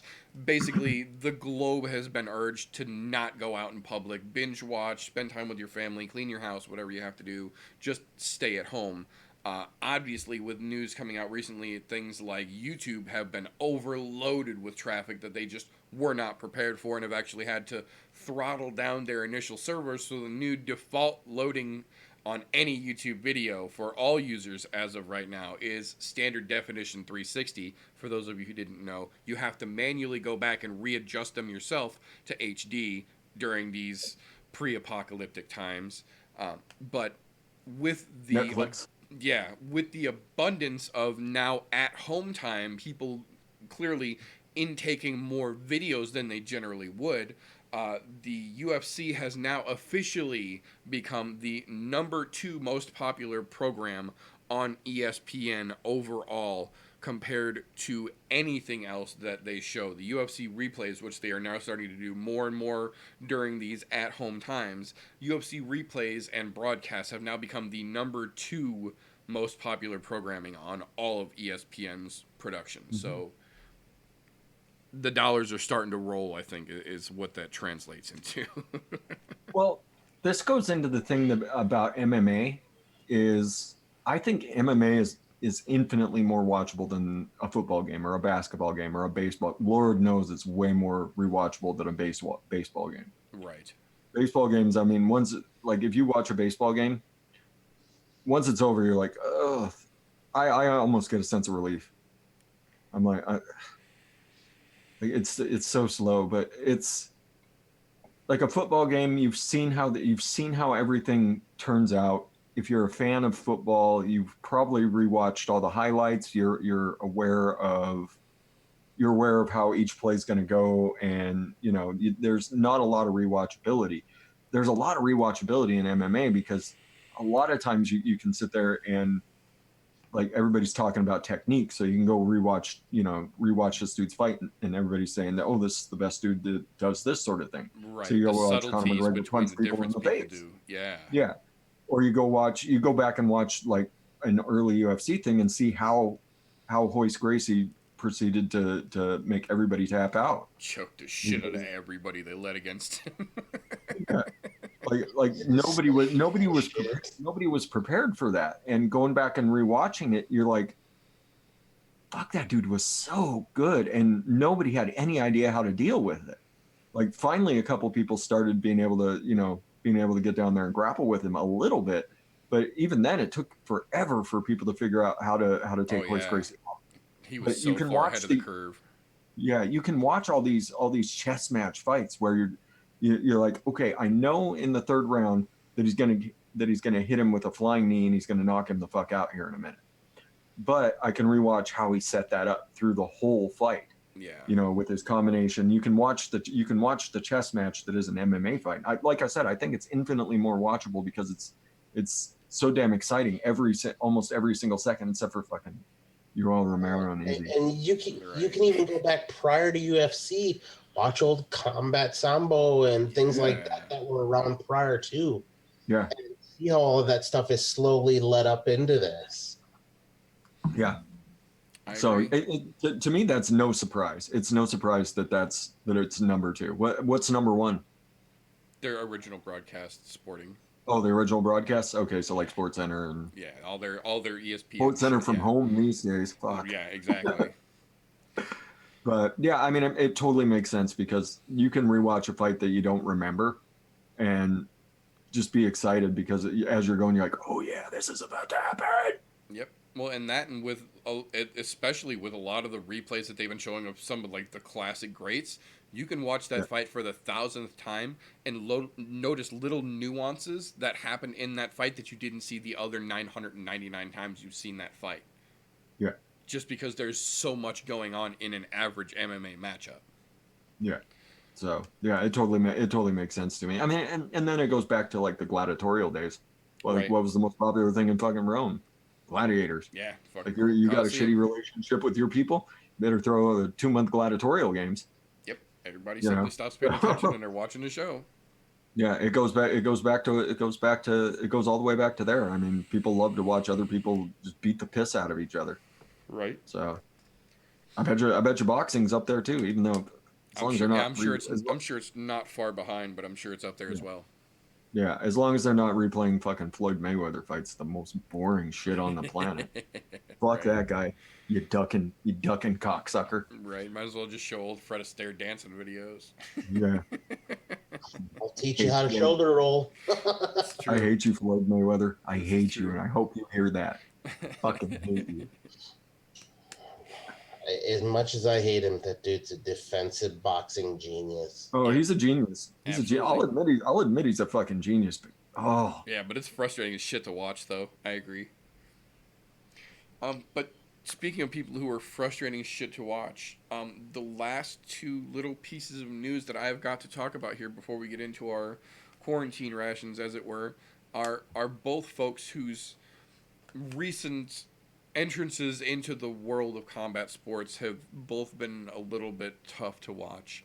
Um, these are actually, interestingly enough, polar opposites of each other as far as news-wise go for two of arguably the largest stars in the UFC, as it were.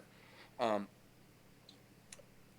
because I want to end things nicely, we'll go with the bad first and end on a positive note here. The lesser of the two stories that we've got to talk about, we actually just got first thing this morning / this afternoon as the details started to actually roll out. Come to find out that about 3:45 this morning, local Albuquerque, New Mexico time, there was a call to the Albuquerque Police Department and a subsequent arrest of one John Bones Jones, drunk behind the wheel of his car after the police were called for reports of a gun being fired. They showed up to find Jones very intoxicated in his car with a bottle of Jorge Masvidal's tequila brand, opened and clearly partially consumed in the car with him. Keys in the ignition of his car. Jones admitted that he had driven earlier and planned to drive again after the police left. Uh, Initially refused the breathalyzer test, subsequently took the breathalyzer test and was almost 3 times over the legal limit. Once they arrested him, they did also find under the driver's seat of the car a loaded handgun with one spent shell in it. John Jones has now officially been brought up on charges of aggravated DWI, negligent, negligent use of a firearm. Aggravated DUI, negligent use of a firearm, driving without proof of insurance, uh, something else. I can't remember the other thing now, but yeah, there was multiple another charges charge. now. I forget what it was. Yeah, multiple charges now. Has officially refused to make any kind of a statement as of going live this evening. So the ironic bit that I saw in the story that broke this news was that literally a week ago, John Jones just made posts on all of his social media about how he was tired of seeing people out and about, that this is the one time that people are encouraged to stay home and stay out of trouble, and not enough people were doing that for his taste. And just a week later, Johnny Boy himself, the victim of his own fucking trap once again. Not that we had him prospectively on the radar for any match coming up anytime soon, but once again, John gives us that fucking demonstration that reminds people why he's so easy to fucking hate, that every time he gets something in his favor, he almost immediately goes right back to fucking something up. What I want to know is why in God's green earth was he not shacked up in his fucking house? Why did he not have himself on lockdown as he was talking about it? If you're going to talk about it, be about it. The other question that immediately comes to mind here, how long do we give the UFC before they strip him? That's what I'm waiting to hear. What's the prop bet on that in Vegas right now? Because I'm sure it's out there fucking already. Well, how I many bet that's got a DUIs? higher Vegas odd than the location for 249, yeah. How many DUIs does John Bones Jones have? This will be his second. No, this is at least 3. No, I think 3. I think this is 3 now. Oh yeah. There was a This third. is at least 3. So he's going to do some time for this one. It doesn't matter what his celebrity is. Although now, the hard part about this, when they picked him up, he was at home. Yes, keys were in the ignition, but he technically wasn't driving. He was in his driveway. Well, the problem DUI is DUI laws are about. This is where DUI laws get a little funky, though, because they didn't catch him in the act, and he was on private property. It's not a government road. Right, but he also admitted to them that his attorney will get him off. It doesn't matter if there's keys. If there's keys in the ignition, guess what? Yeah, it's automatic. Here's the problem with this, though. I know a person personally who got a DUI, but it got thrown out because where he got a DUI was in a parking lot. It was not on a road. Interesting. So the lawyer he hired managed to get him off because of that. It's not it's private property. It's not a road. You're allowed to drive on private property even under the influence, even though it's still fucking a DWI, but you can get off because it's not a road. He was sitting in his driveway where they picked him up at. This could get him off. Now, I'm not saying I want him to get off by any means, because you know what? Well, and even then, that would only get him out of the issue of the DWI. He then still has the negligent use of a firearm charge that he's not going to get out of. They're going to end up making him surrender every one of his fucking guns, guaranteed. Driving without insurance will be dropped. It always is. Yeah, oh yeah, that's a drop, or you're going to pay a little slap on the wrist fine. I'm anticipating a plea bargain of some sort. They're going to drop the whole thing if he pleads down to some lesser bullshit, which is how I'm anticipating this falling out. Which he will. He'll do community service and. Yeah. You definitely got a point there. You definitely got a point there that if he's on private property, then he can get out. He can get out of it, at least that portion of it. That's going to be his negligent use of a firearm in New Mexico. I can't imagine that being much of a crime. Well, drunk using a firearm, I think he's going to have the stronger case. They found him proven to be intoxicated with the breathalyzer he voluntarily took eventually, in possession of an open container of alcohol he had consumed, and then admitted to the firearm being his, and he had shot it. So that's drunken use of a firearm. Did he admit that? I hadn't heard that part, that he admitted that he had fired the gun. And not initially. That's the report that I saw said that he had told them where the gun was when they pressured him more about it, and that it wasn't a big deal. Again, this is all from last night, so obviously reports are still trickling in, but that's why I said I wanted to at least make mention of it here. Obviously, if this story gets updated before we get back, we will bring you an updated version when we come back next time, but... I mean, no matter what, fuck John Jones. Yeah, that's kind of the moral of the story. It's no longer John Bones Jones. It's John Can't Get Right Jones. Right. Yeah, at this point, that's the moral of it. No matter how they plea bargain it out, no matter how it ends up at the end of the day, fuck John at this point for his attempted self-righteousness and then immediately tripping right over his own dick like he has almost every time he's tried to play this bullshit. Yeah, You and why doesn't Dana have someone living at his fucking house at this He point, should making have sure that the someone dude attached does to his not fucking go wrist with a leash. Yeah. does not go outside like the Dallas Cowboys did it with Des Bryant. Right. They had someone live with fucking Des Bryant so that he couldn't go out and do stupid shit. Like what? This is one of your most recognized names in the UFC With a in the track last record decade. for problems, clearly. Yeah, 15 years. You know, people will pay to watch a John Bones Jones fight. Yep. Like the name recognition alone will get you pay-per-view buy rate. Yep. Like it will happen. the Why the worst fuck don't you have this dude locked down? Like the worst you go make that shit real clear to his ass. at this point, that's the only thing they can do is they the UFC, Dana White, they need to put an ultimatum on the table that says, okay, and I'm going to put this loosely right now because this is if he gets out of this.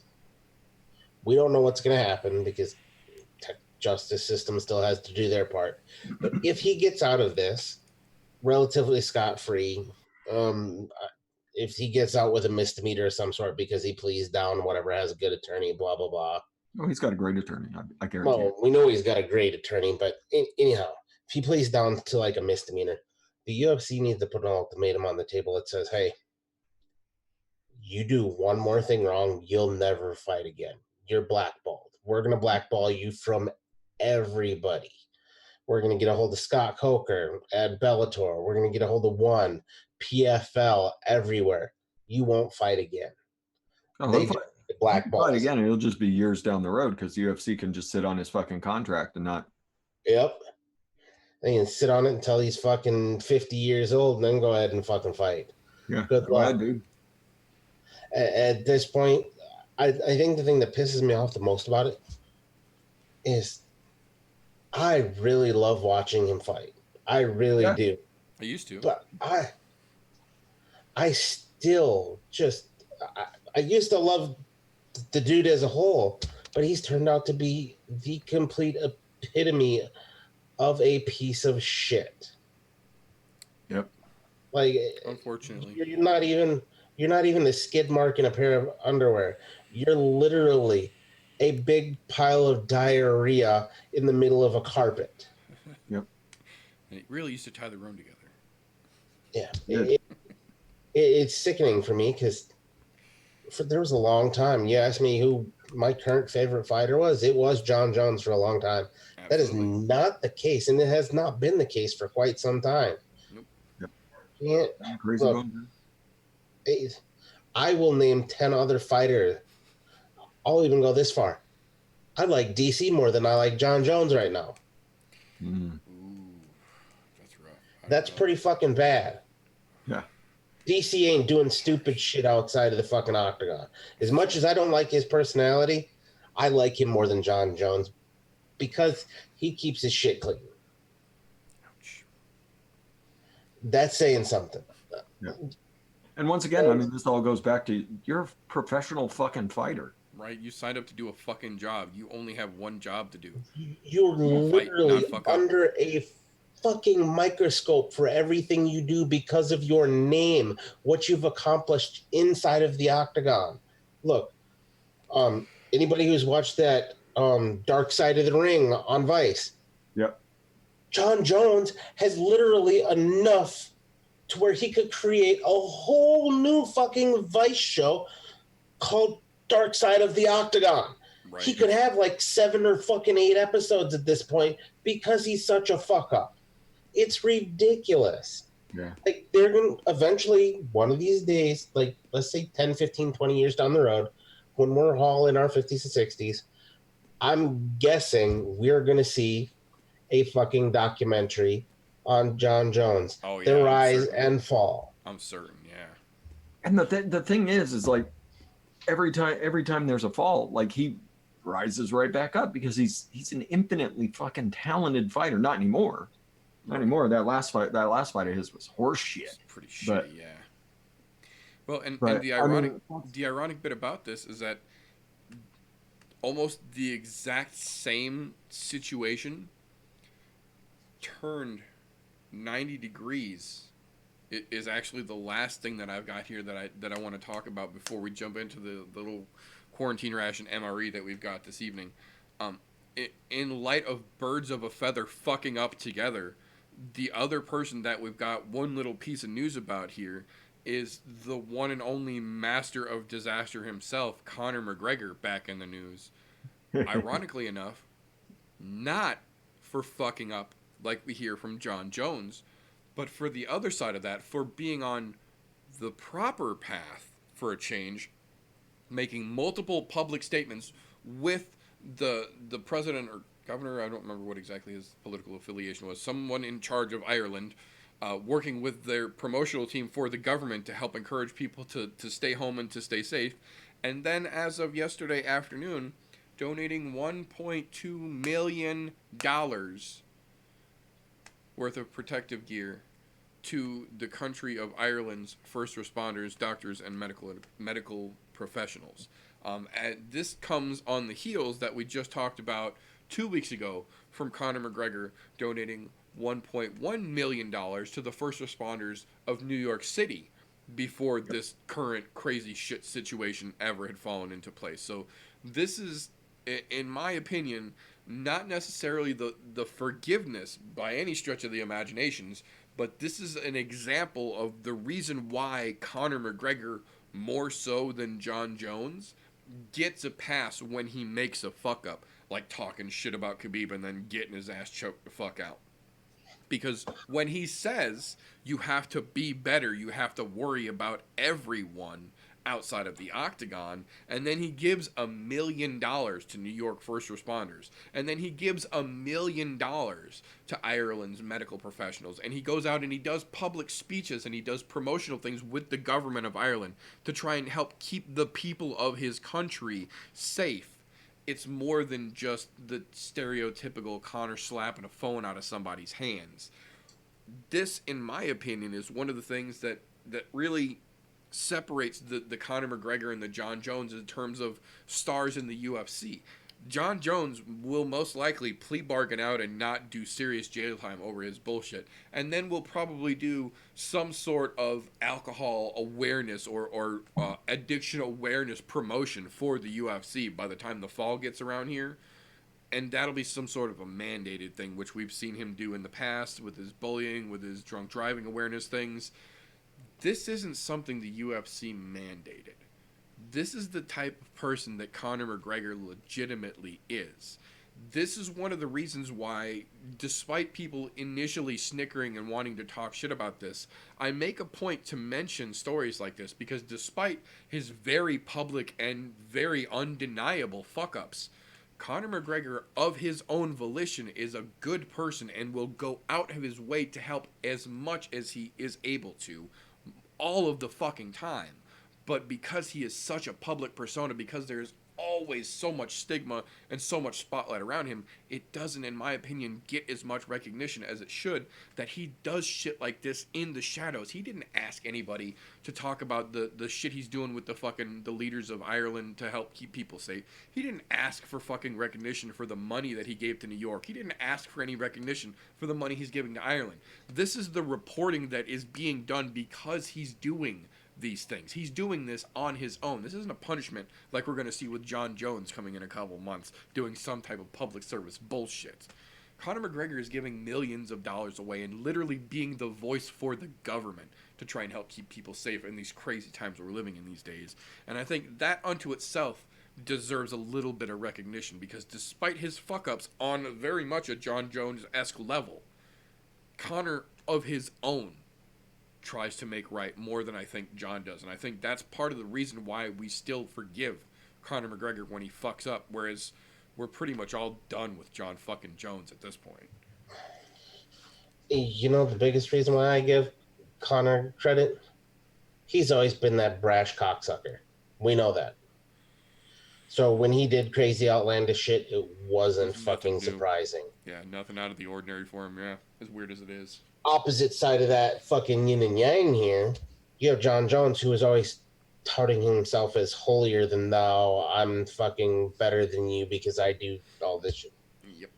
And he's fucking, look, his fuck ups my opinion, way worse than what we've seen out of Conor McGregor. Yes, Conor McGregor punched an old dude at a pub. He fucking slapped somebody's phone out of their hands, which, to be honest, not a big fucking deal. Yeah. That happens every day going down the fucking street. Fuck off. Not newsworthy. He threw a fucking dolly through a bus window. Okay, that's a pretty big one. However, you didn't T-bone a pregnant lady in an intersection and flee the scene of an accident because you were high as fuck. Yeah. I'm just saying. Of Smacking course, strippers. Jones can go fuck off because allegedly smacking strippers. yeah, but, you know, Allegedly. there's some really dumb shit that holier than thou art fucking Bible thumping cocksucker has been doing. Why do we even? I don't even want to put those two in the same boat. No, I don't. Connor I don't is legitimately gone. Look, he's had some mandated things that he's had to do, and he's done them without question. But then he does these things where completely generous. He doesn't have to give that shit. No. Not at all. He's already been giving first responders money through the sale of the Proper 12. Proper 12. Yeah, that's right. And then to add on top of that from his own personal money, look, he might not be a saint. In fact, I can't say might not. He's definitely no saint. No shit. But he's definitely got his right. He's got his head in the right direction. I mean, for one, of course he's going to look at where he came from. He came from a shit sandwich, and he basically he fucking molded his own star. Yeah, pretty much. He paved the way for stardom like him. The John Jones household, they're filled with fucking greatness. And he keeps fucking up. You don't deserve that spotlight. I'm fucking done talking about him. Well done, Connor. Thank you. Keep up the great fucking work. Throw something through John Jones's window or something. So that way it's worthwhile. See, at this point, I don't think Connor would do anything like that. Yeah. I think that was the big fucking wake up call for the dude. I agree. I think that the repercussion, the legitimate repercussion, more so than anything he had ever done before from that shit that happened in Brooklyn with the dolly, I think realistically did help snap Connor in to kind of a better mindset. And I understand that immediately people are going to be like, well, he did the phone thing and he did the old guy thing. There's an asterisk to be put next to both of those. The guy with the phone was hounding him at 3 o'clock in the morning after a fucking nightclub in Miami. There's questionable circumstances all around that one. The old guy in the bar, the old guy literally talked shit about him and Khabib and threw his fucking free drink back at him like an asshole. Not justified, but understandable, I would say. Yeah. But he actually owned up to fucking up with the dolly throw and then accepted the immediate repercussion. And we've seen a noticeable difference in his behavior aside from the asterisk incidents that will remain slated back. He turned himself into the fucking police. It's not like they had to go find him. He could have been on a plane back to Ireland before they ever caught his Easily. Yeah, they never could have caught him if he wanted to play that route. Yeah, and he cut out his drinking in his last camp when he was fighting Cowboy. Yep. He didn't drink till after the fight. He stayed sober, like that's what he said, right? It said he stayed sober the whole camp. The whole camp, yep. Which is a scary Conor McGregor unto itself. Yeah. And you saw how he approached that fight. We keep talking about these consummate professionals. Like Cowboy's a consummate fucking professional. Fuck yeah. Conor McGregor took the exact same approach. And at this point we're seeing an evolved, more grown up Conor McGregor. He's still talking about going out and boxing again. Yeah, go for it, dude. Go have fun. But he's still able to go for it, yeah. Yeah, he's still got his fun-loving side. He's always one of the better interviews you're going to see, just because the dude can talk shit like nobody else, and so it's always fun to watch Conor McGregor. He's still got that side to himself, but he's showing a more grown-up side to his personality, and I think it all went right back to that dolly incident. The fact that there were real-world repercussions like that you couldn't buy your way out of. Yeah, because the people on the other end of it weren't going to let you fucking get out of it. Oh, fuck no. Yeah, you got your feet held to the fire for sure, and it seems to have made a difference. Yeah, and I think I respect the dude. I mean, he didn't have to give any money, especially to a country that's not his own. Going and Yeah. taking care of people in New York, Yep. and Yeah. then going over to Ireland, and stepping up. There's soccer players, or what, football Football players players. Yeah. that would probably be more famous in the country. But I mean, Connor's one of the more famous people in the country. He doesn't have to do these things, and he's going out and doing them. And like I said, I've got a bunch of respect for Conor McGregor, and this just adds to it. We'll see where he goes from here. I mean, Yep. he's one dolly throw away from being a fuck up again, but Right. Yeah. Absolutely. It's by no means a get out of jail free card. It's just a nice little positive tout that we don't really hear a lot about that I felt deserves to help kind of balance out the constant negative that we've got. Like I said, as the counterpoint to the fucking John Jones situation, because the like, fuck up is just a happen away. was anybody actually surprised that you woke up this morning and then John Jones had been arrested again? No, not really. Oh, No, I think I'm more surprised that it took this long, to be quite honest. Yeah. Same it here. has been a while. It's been a good hot minute. Yeah, I agree. Yeah, I don't know why that dude didn't have himself on house arrest. But don't know. either way, I mean, although I will say this about Connor, I think after his Dolly and bus incident, he must have spoke to Tony Robbins because he figured out how to walk through coals on that shit. Yeah, no doubt. No doubt. But that is all we have got for the news and recent events, unless either one of you gentlemen have anything that I missed here. Oh, are we not going to talk about shitbag Ashley Evans Smith? Oh, I was going to save that for the end, but we can talk about that now, too. Yeah, absolutely. Okay, I just want to bring it up because No, that you're goes good. to. I wish we had a little moniker, shitbag of the fucking century, that just popped up and flashed on the screen Yeah. right here. Yeah, that's more than a business card deserves. For those of you who did not hear the story, it is now making its way through the social media circulation. This one is not one of those rumored, one of those allegedly, one of those I heard it through the grapevine, one of those my brother saw somebody who talked to him and told them that their sister saw this from a cousin who was at the party and it happened. No, this is legitimate firsthand information with video evidence to verify. I watched the video myself multiple times and shaken my fucking head. I legitimately thought it was a prank when I first read it, when I first saw it. UFC fighter Ashley Evans Smith had originally scheduled to pick up a free dresser from an individual who was giving one away on social media. They had arranged everything, they worked everything out. She was going to show up with her boyfriend, pick up the dresser. Everything was going to be hunky-dory. So, she shows up. Her and her boyfriend load up the dresser. Now, the person who's giving this dresser away is a tattoo artist who works with permanent makeup, doing eyebrows, lips, the whole 9 yards.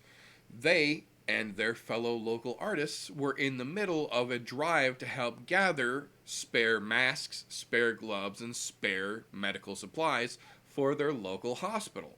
So on the porch, nowhere near the dresser, nowhere even insinuatable or associatable with the dresser, on the other side of the porch from this dresser is this basket that they have been collecting medical supplies in so that they can donate it to the local hospital. So on the video, you can quite clearly see Ashley Evans Smith and her boyfriend open the door to their SUV of some kind. They walk up on the porch. They have a quick discussion. They start moving and looking at it and then pick up the dresser and carry it over and insert it into their vehicle. And then you quite clearly on the video see Ashley Evans Smith stop at the edge of the SUV and turn, and her boyfriend walks back up onto the porch, picks up the basket of medical supplies, looks down into it, sees what it is, carries it to the vehicle, they get in and drive away with it. This person subsequently has then tried to contact Ashley Evans Smith, tried to text her, tried to message her and let her know, it's obviously just some sort of misunderstanding, but those things are for charity.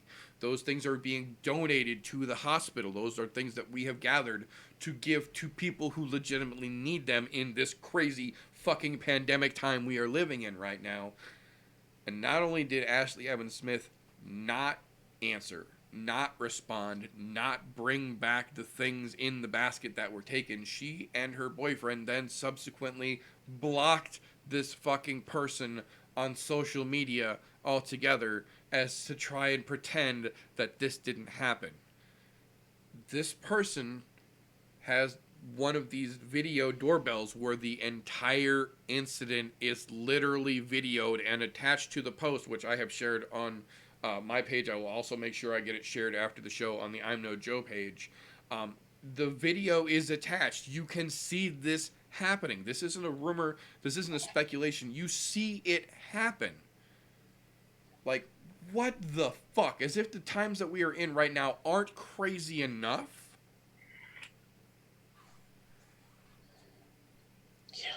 I don't.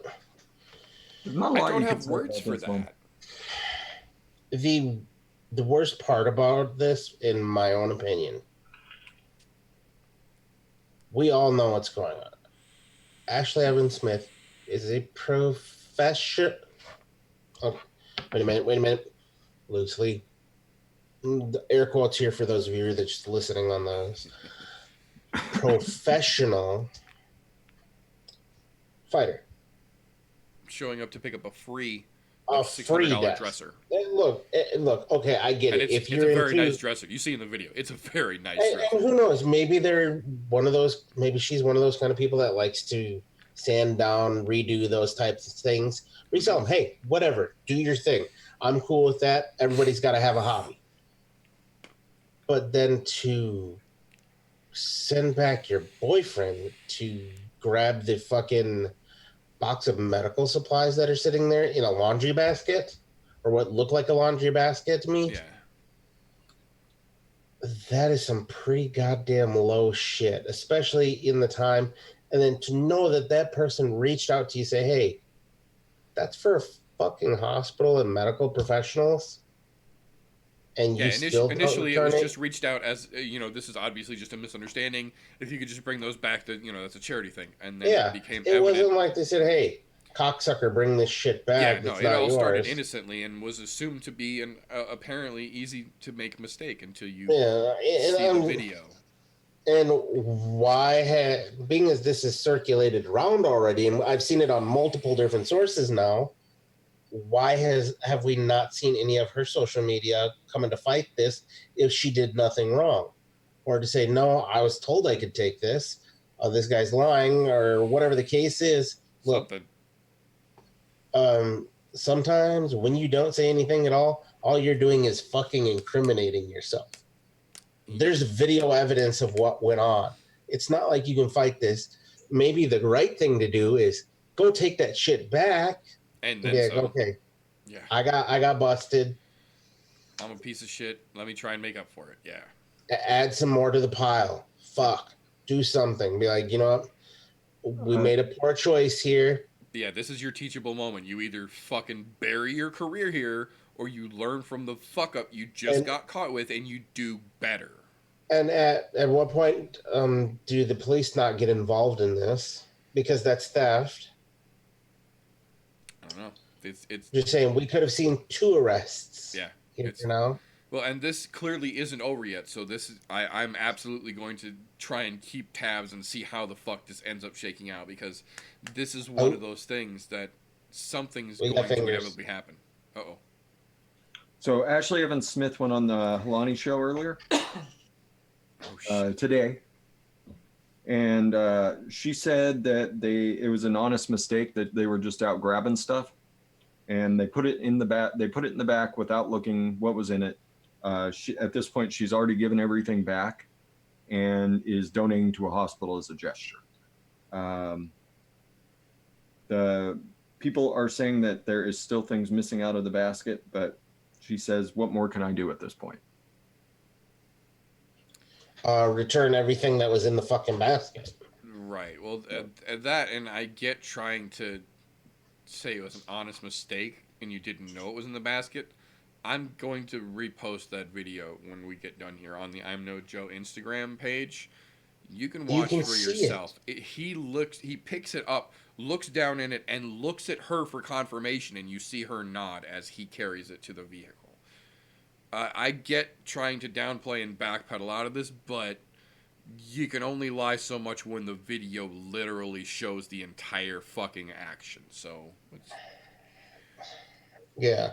When and how did Ariel? And she was on Ariel's show. How did he not show her the video? that's kind of what I Because was he's wondering. that kind of person. He should have had that video playing while he's talking to her, yeah. Yeah. But then again, he also is Mr. fucking softball lob too, so I can understand why he might not have just to get her to come on. But no, I'm sharing that fucking post with the video on the Instagram page for this once the show is over, just so that you can all make your own decisions when you see the real time video of it taking place.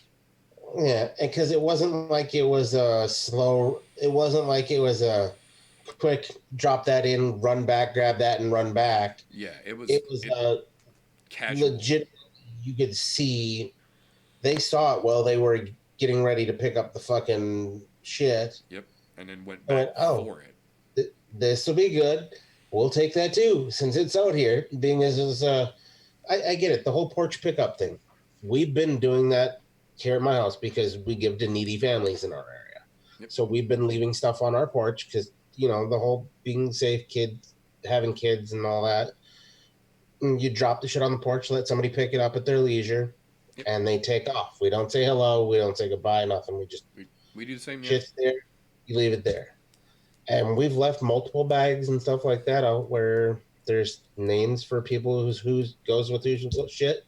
People aren't taking other people's things; they're taking literally what they need. Yep. Should have fallen under the same Honest Abe type thing, Absolutely. Did I I don't know. call the Honest Abe? Fuck, I haven't said that since I was in like grade school. Yeah, it's I think that video is missing now. I've got a saved copy of it. Okay. The internet So, never forgets. I think it's gone. But Yeah, the internet never forgets. It's there's copies around. Don't you worry. all right. But no, that's why I was gonna save that for the very end. Is just aside from everything else we have talked about, people in these crazy times that we are all forced to live in, please at least try not to be a complete shitbag. We all have to live through this. We all have to deal with the same bullshit. The least you can do is not be a shitbag in a time of a pre-apocalyptic shitstorm. It's not that difficult. Just don't steal things that don't fucking belong to you, and don't be an unreasonable human being. That's right. Fuck Ashley Evans Smith. I'm perfectly willing to settle for a 2-bedroom, 2-bath house for 3 jumbo rolls of toilet paper. Easily I being think a it's completely fucking completely rational human being. See what I mean?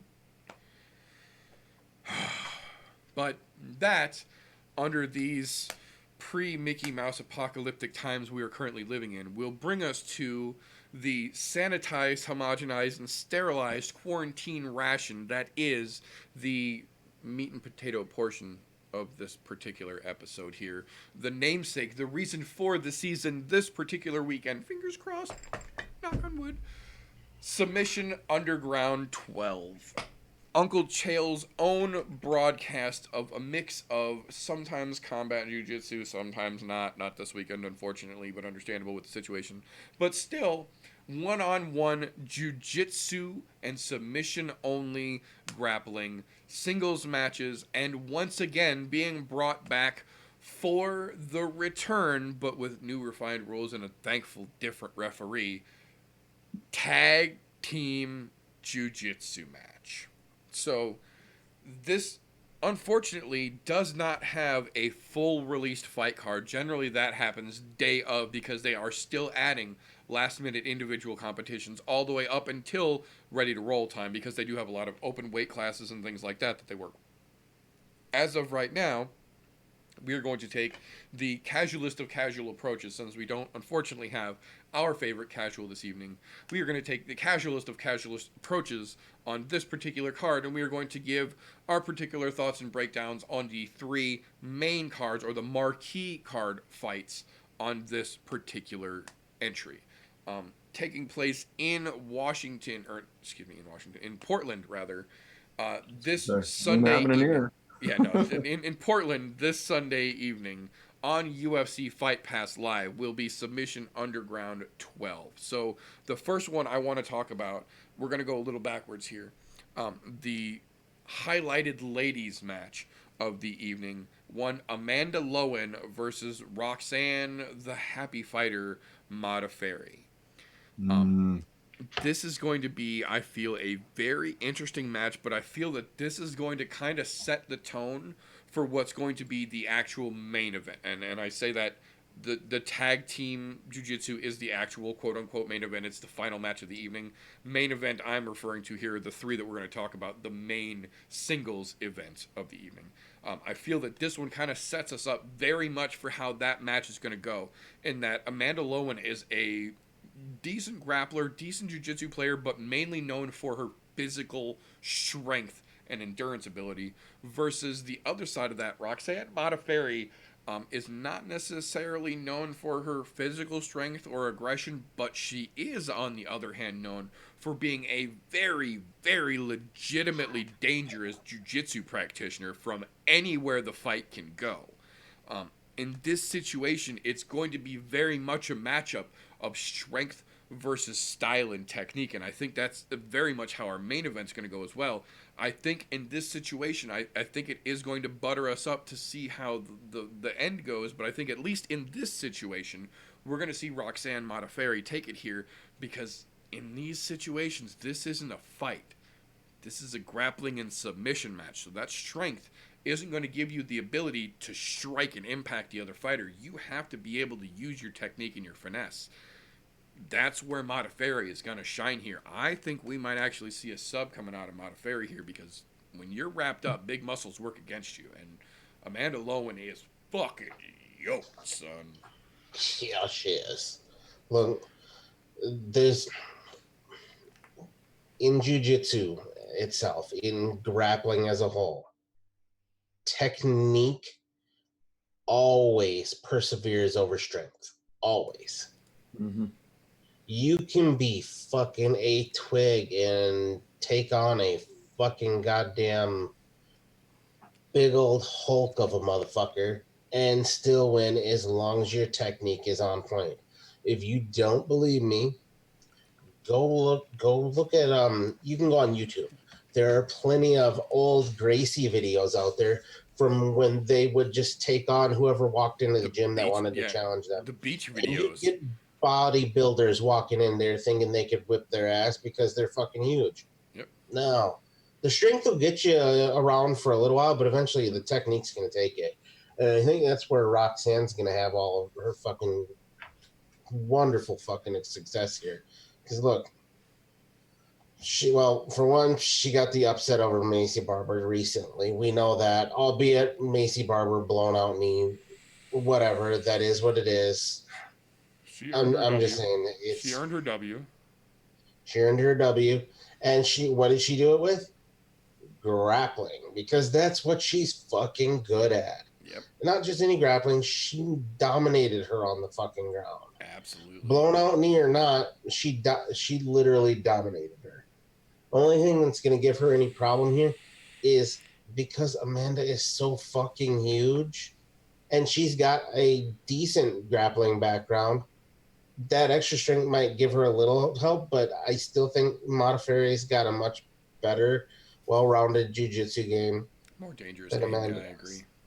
But, I mean, we'll see how that works out. I think it's definitely going to be interesting, though, that's for sure. I have a hard time picking against Vegeta Princess of Sands. She is so fucking unorthodox. Yes. Like even in her ground game, like she just comes at you from angles that you don't expect. Like you can have a decent ground game if you got a crafty motherfucker on the other side of it. Like you can really get in trouble in a hurry. And we saw that with Macy Barber. We've seen that with her last couple fights. Like she gets people in trouble in ways that they don't expect. And I don't think her brain works right. And she's just she'll be down on the ground, she'll have gotten a takedown, and then all of a sudden there's a Kimura out of nowhere, and you're like, I don't even know how she locked that in. Right. Like she didn't look like it didn't look in danger at all, and then all of a sudden the other girl's tapping. Like she just has such a bizarre game, like at every level, that it's tough to bet against her at this point. She'll slow down eventually. She's not the youngest Right. hen in the yard, but I Still mean pecking. she's fucking entertaining. Like I really love I really love watching her fights at this point.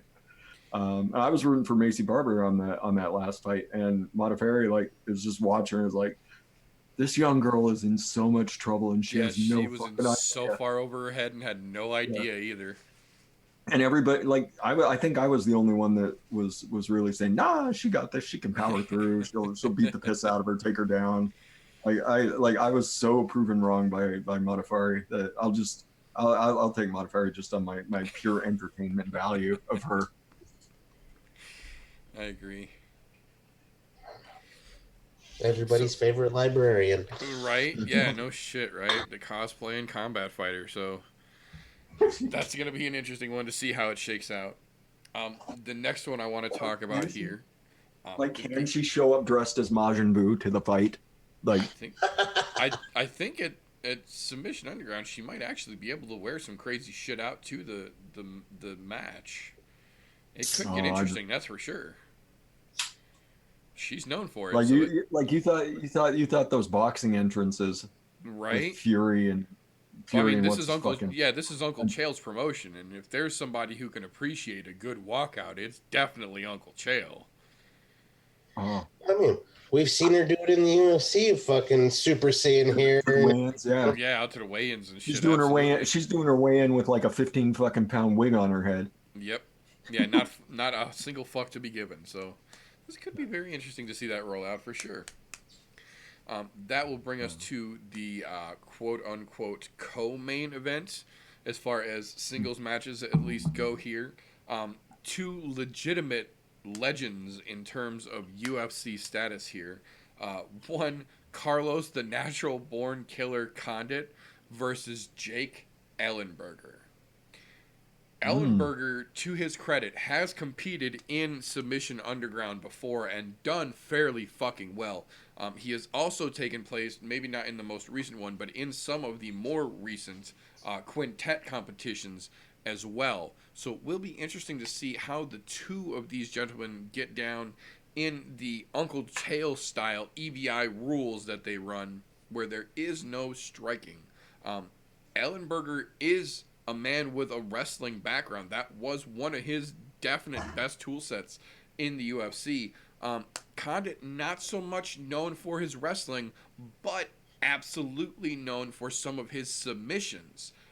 Wrestling defense being probably more prominent in Condit's favor than his actual wrestling prowess, but his submissions were absolutely fucking ruthless as well. So I think this is going to be an interesting matchup because, like we were talking about with Modafferi here, neither one of these two boys are spring chickens here. It's not like we're catching these guys when they're 25 and they're in their fucking prime, and this is going to be, a no time limit matchup to see who fucking taps. This is an EBI rule set where both of these gentlemen are approaching 40 at a fucking quick pace, and both of them have some serious road miles from a legitimate career of multiple fights that not all have went in either one of their favor. So Yeah. I think what this is really going to come down to is going to be, again, kind of the theme for the evening here, the strength of Ellenberger as a wrestler versus the technique of Condit as the submission artist here. And I have to think that the theme for the evening is going to be running strong. I think that the strength of Ellenberger isn't going to be enough to get around the grace and the technique of Condit. I think we see Carlos Condit with a nice W this weekend. Hmm. I'm inclined to agree with you. Carlos Condit's always had a fantastic ground game. Always. Even in UFC, he's always had it. But the UFC, he was underrated because people expected what he was going to do on his feet.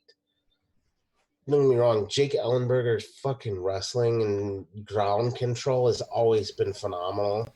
It could very well be a coin toss, but I think that purely on the submission aspect of it, I think Carlos has that little nod there. Don't get me wrong, Jake he's been retired a little bit longer than Carlos Condit, so he's probably been doing a lot more of the grappling aspect because it's easier on the body than fucking hitting pads and getting into the octagon. Whereas we've seen Carlos Condit fairly recently within the last year. Yeah, and still looking decent. I'm, albeit not, like I said, not in the prime clearly, but still far from Yeah, fucking soup can status. yeah. So I that's where the only thing I would say that Ellenberger might have the one up is that he may have had a lot more time to train in grappling than what Condit has. Yeah, And that might be his undoing there, but I would still have to give the nod to fucking Condit just purely on his killer jujitsu man. skill. Yeah. I mean, I'm kind of the same mind. Like, how much has Ellenberger picked up doing these submission undergrounds, doing all these, wild BJJ competitions that, he's gotten himself into over the last couple of years. So it'll be really, really interesting to see how his techniques improved and see if he's, on the level of Condit. Um, it's tough to bet against Condit, but I mean, Ellenberg, if he's been out doing this stuff, if he's been rolling around, there's no telling what his game's evolved into. If he see if his game's evolved in, he's got the strength advantage. So who knows? Who knows? This is a coin flip to me. I don't want to pick a winner on this one. I think it'll be entertaining as fuck.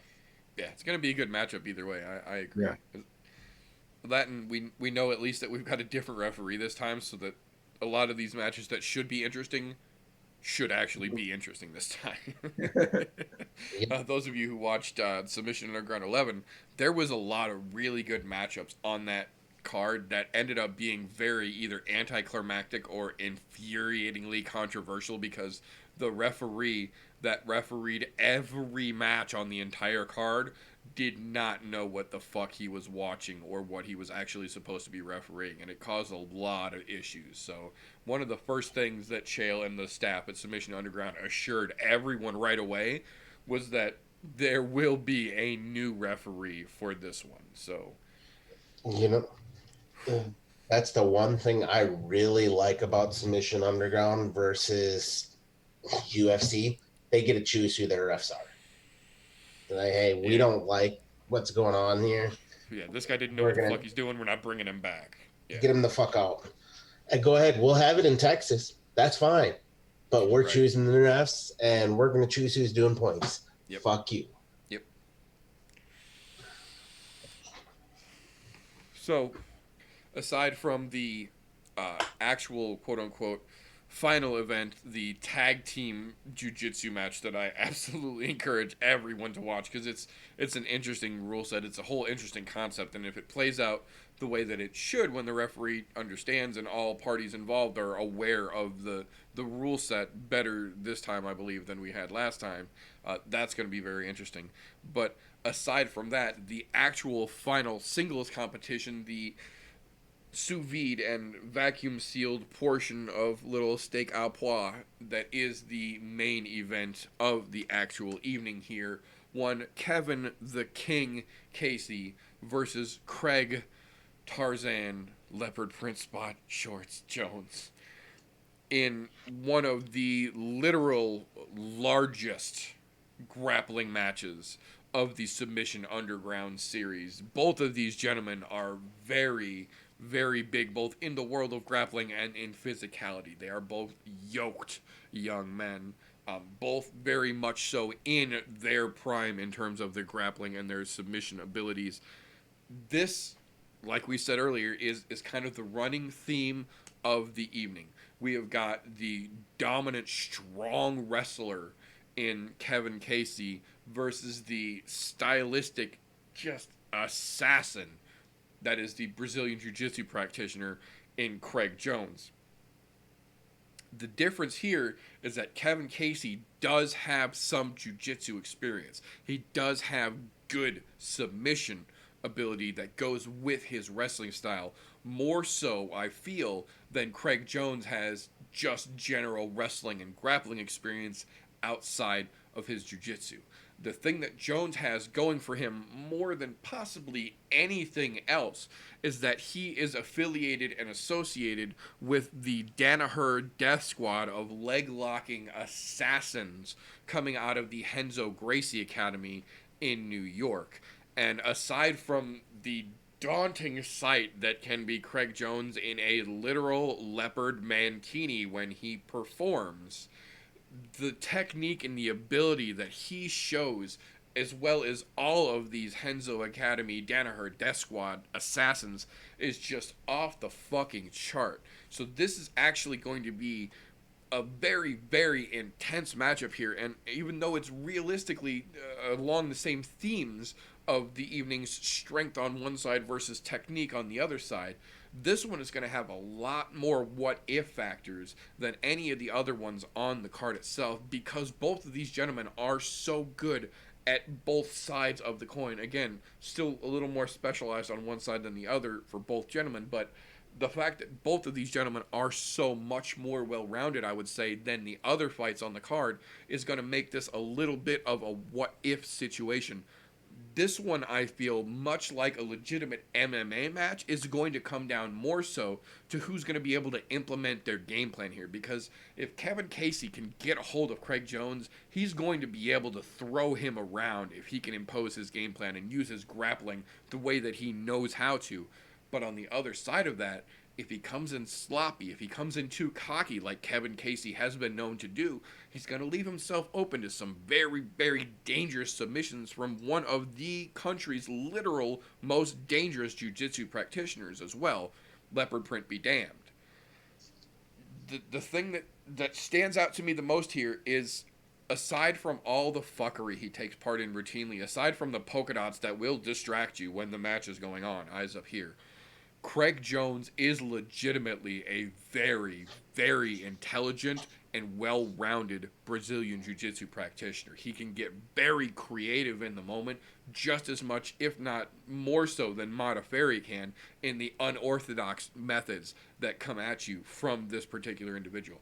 That's not to take away from the strength and the absolute badassery that is Kevin Casey, but I think kind of unabashedly the same way that we've been looking at throughout the course of the evening, as much as this is going to be a good matchup nonetheless, I still think in this situation the technique of the jiu-jitsu practitioner is going to be too much for the strength that is Casey, and I think we see old Cheetah Print come away with the W this weekend.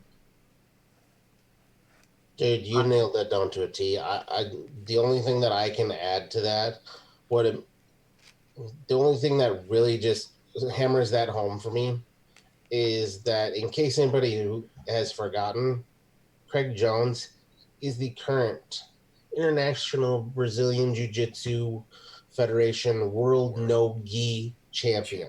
Yep. Mm-hmm.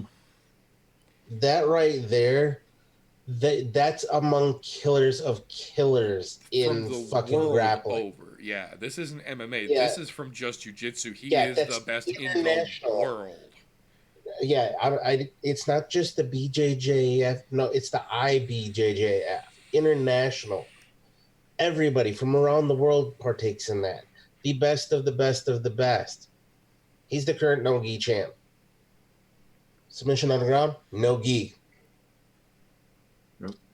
Kevin Casey, sorry about it, but thanks for showing up. Hey, enjoy your participation trophy. Yeah, at this point. Participation. Probably a nice payday at this point. Just being able to put something on, like, Daddy Dana's like, right, a little something here, slipping a few bucks down to Submission Underground, testing out some theories, right? For 249, and there's gonna be a lot going on. But I mean, you're talking about he could run in and hit him with the title belt and then throw him in a guillotine. I'd probably still be okay with it. At this point, I agree. Yeah, I'd probably be just fine. Like, oh, that was a cheat. Do you see how cheap Craig Jones was? Oh man, hit him with the belt before the ref got into the ring, and yeah, I'd totally be okay with anything at this point. But I think there's a lot for that grappling strength. he can get him, he can chuck him around for a little bit, but he's not going to see where the submission's coming from. Like, let's be honest here. Right. Let's be honest about what's going to happen. He's not going to see where that submission's coming from, or he's going to totally see where that submission's coming from, and he's not going to be able to do a fucking thing about That's it. what I was going to say. Or it could go the opposite way. And if Kevin Casey is actually good enough to use his wrestling to fend him off, because it's EBI rules. So if he can fend him off during normal regulation, once that goes to overtime, you literally choose the submission start point where the match moves from for each round. So either he's not going to know where it's coming from for the first part, or he will know where it's coming from when we get to overtime. Yeah. I just think that Craig Jones is going to be. This type of grappling is like chess. You have to think 30 moves ahead, and unless you hit that, you're in the right section there. You're not thinking 30 moves ahead. Guess what? You're going to end up losing. I don't think Kevin Casey's going to be able to outthink him that many moves ahead. No. Hi, Larry. Mandalorian appearance. Mandalorian. Oh, kids these days. No, I think it's going to be a good matchup. Kevin Casey is a legitimate great grappler, but I think the thing that's really going to make or break it for me is if they start it with Craig Jones standing in the meme position from Submission Underground 11 that they turned into with one hand on the fence and one hand out for his teammate to make a tag. To Uncle Chael's credit, when that last match was over, because Craig Jones was part of the tag team match for last time, and was photographed by the great Esther Lynn in a very Titanic-esque reaching out pose from the fence, and then they turned that into a meme contest for the following week and a half, and there was some just beautiful gems that came out of it. So I think that's going to be the deciding factor for me, is if we actually get to see Craig Jones embracing the suck. Hi, Lumi, bye, Lumi. If we get to see Craig Jones embrace it. I was hoping she's popping in for a casual. Yeah, I was wondering. That's what I figured was happening when Larry popped in, but apparently casualist again.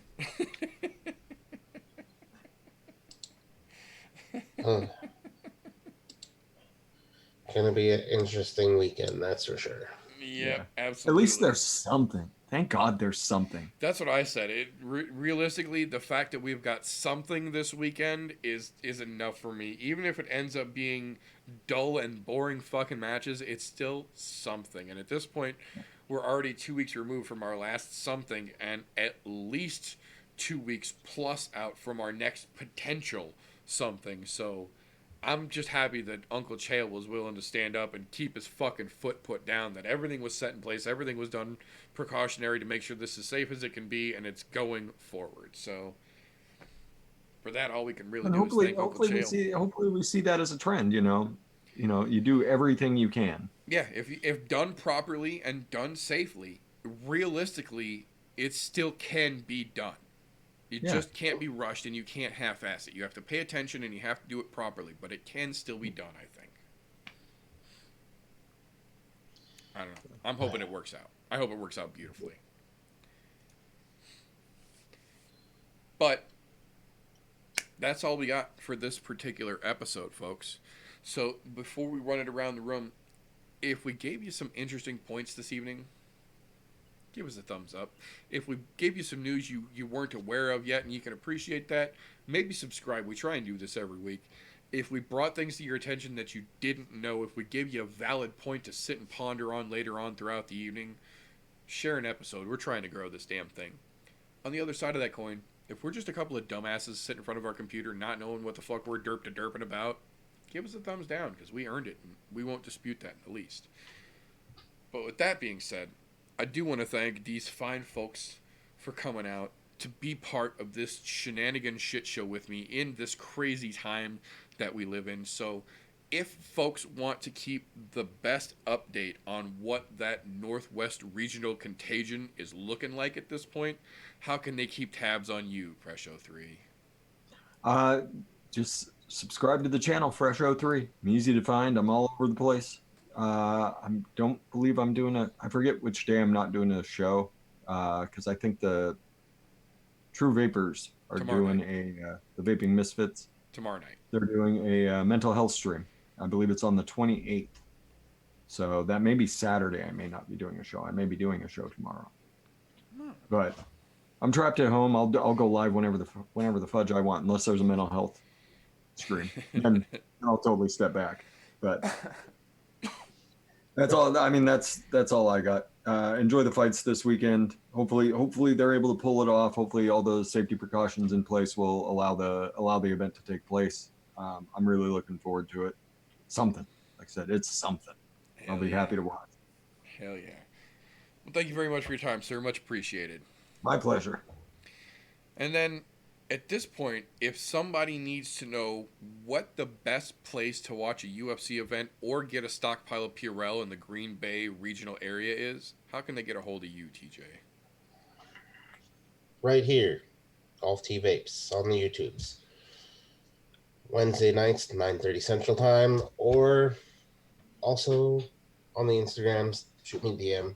I won't post on there, but I will indeed respond to DMs. And little tidbit of information that I forgot to speak about earlier that I just wanted to make sure everybody was aware of. Keep your radar open for the GOAT, Artem Lobov.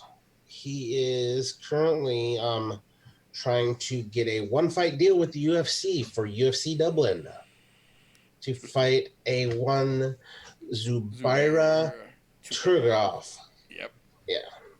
So, The just fight as that should have been. FYI, it could possibly happen, especially since they're trying to sling shit together. Right.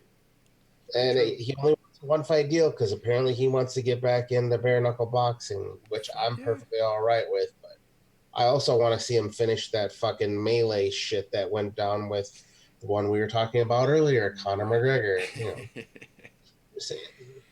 Hell yeah. It'll be interesting, that's for sure. See what happens with that. Hopefully they let that happen because that's going to be a big fight lead up. But, you know, keep your ears open, guys. But definitely enjoy Submission Underground this weekend. It's going to be fantastic. Absolutely. Thank you again for your time, sir. Much appreciated. Well, with that being said, folks, that's all we've got for this particular evening. So I would ask that at this point, everyone, when you're done, just in general principle, go wash your fucking hands, just so that it's still muscle memory. Even if you've just been sitting at your damn computer, go wash your fucking hands, because that's the most important thing we can do in these crazy times that we are in, aside from staying the fuck home and not going in our car and drunk driving and shooting guns off. John.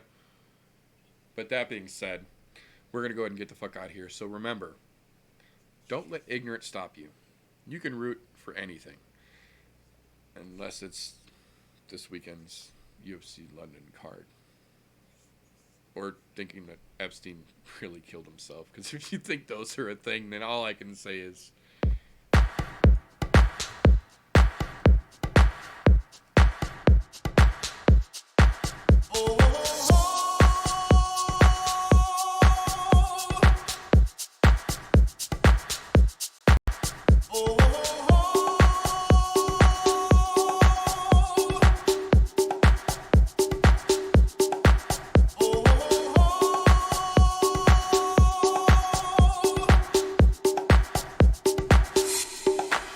Everybody was kung fu fighting. Those kids were fast as lightning. In fact, it was a little bit frightening.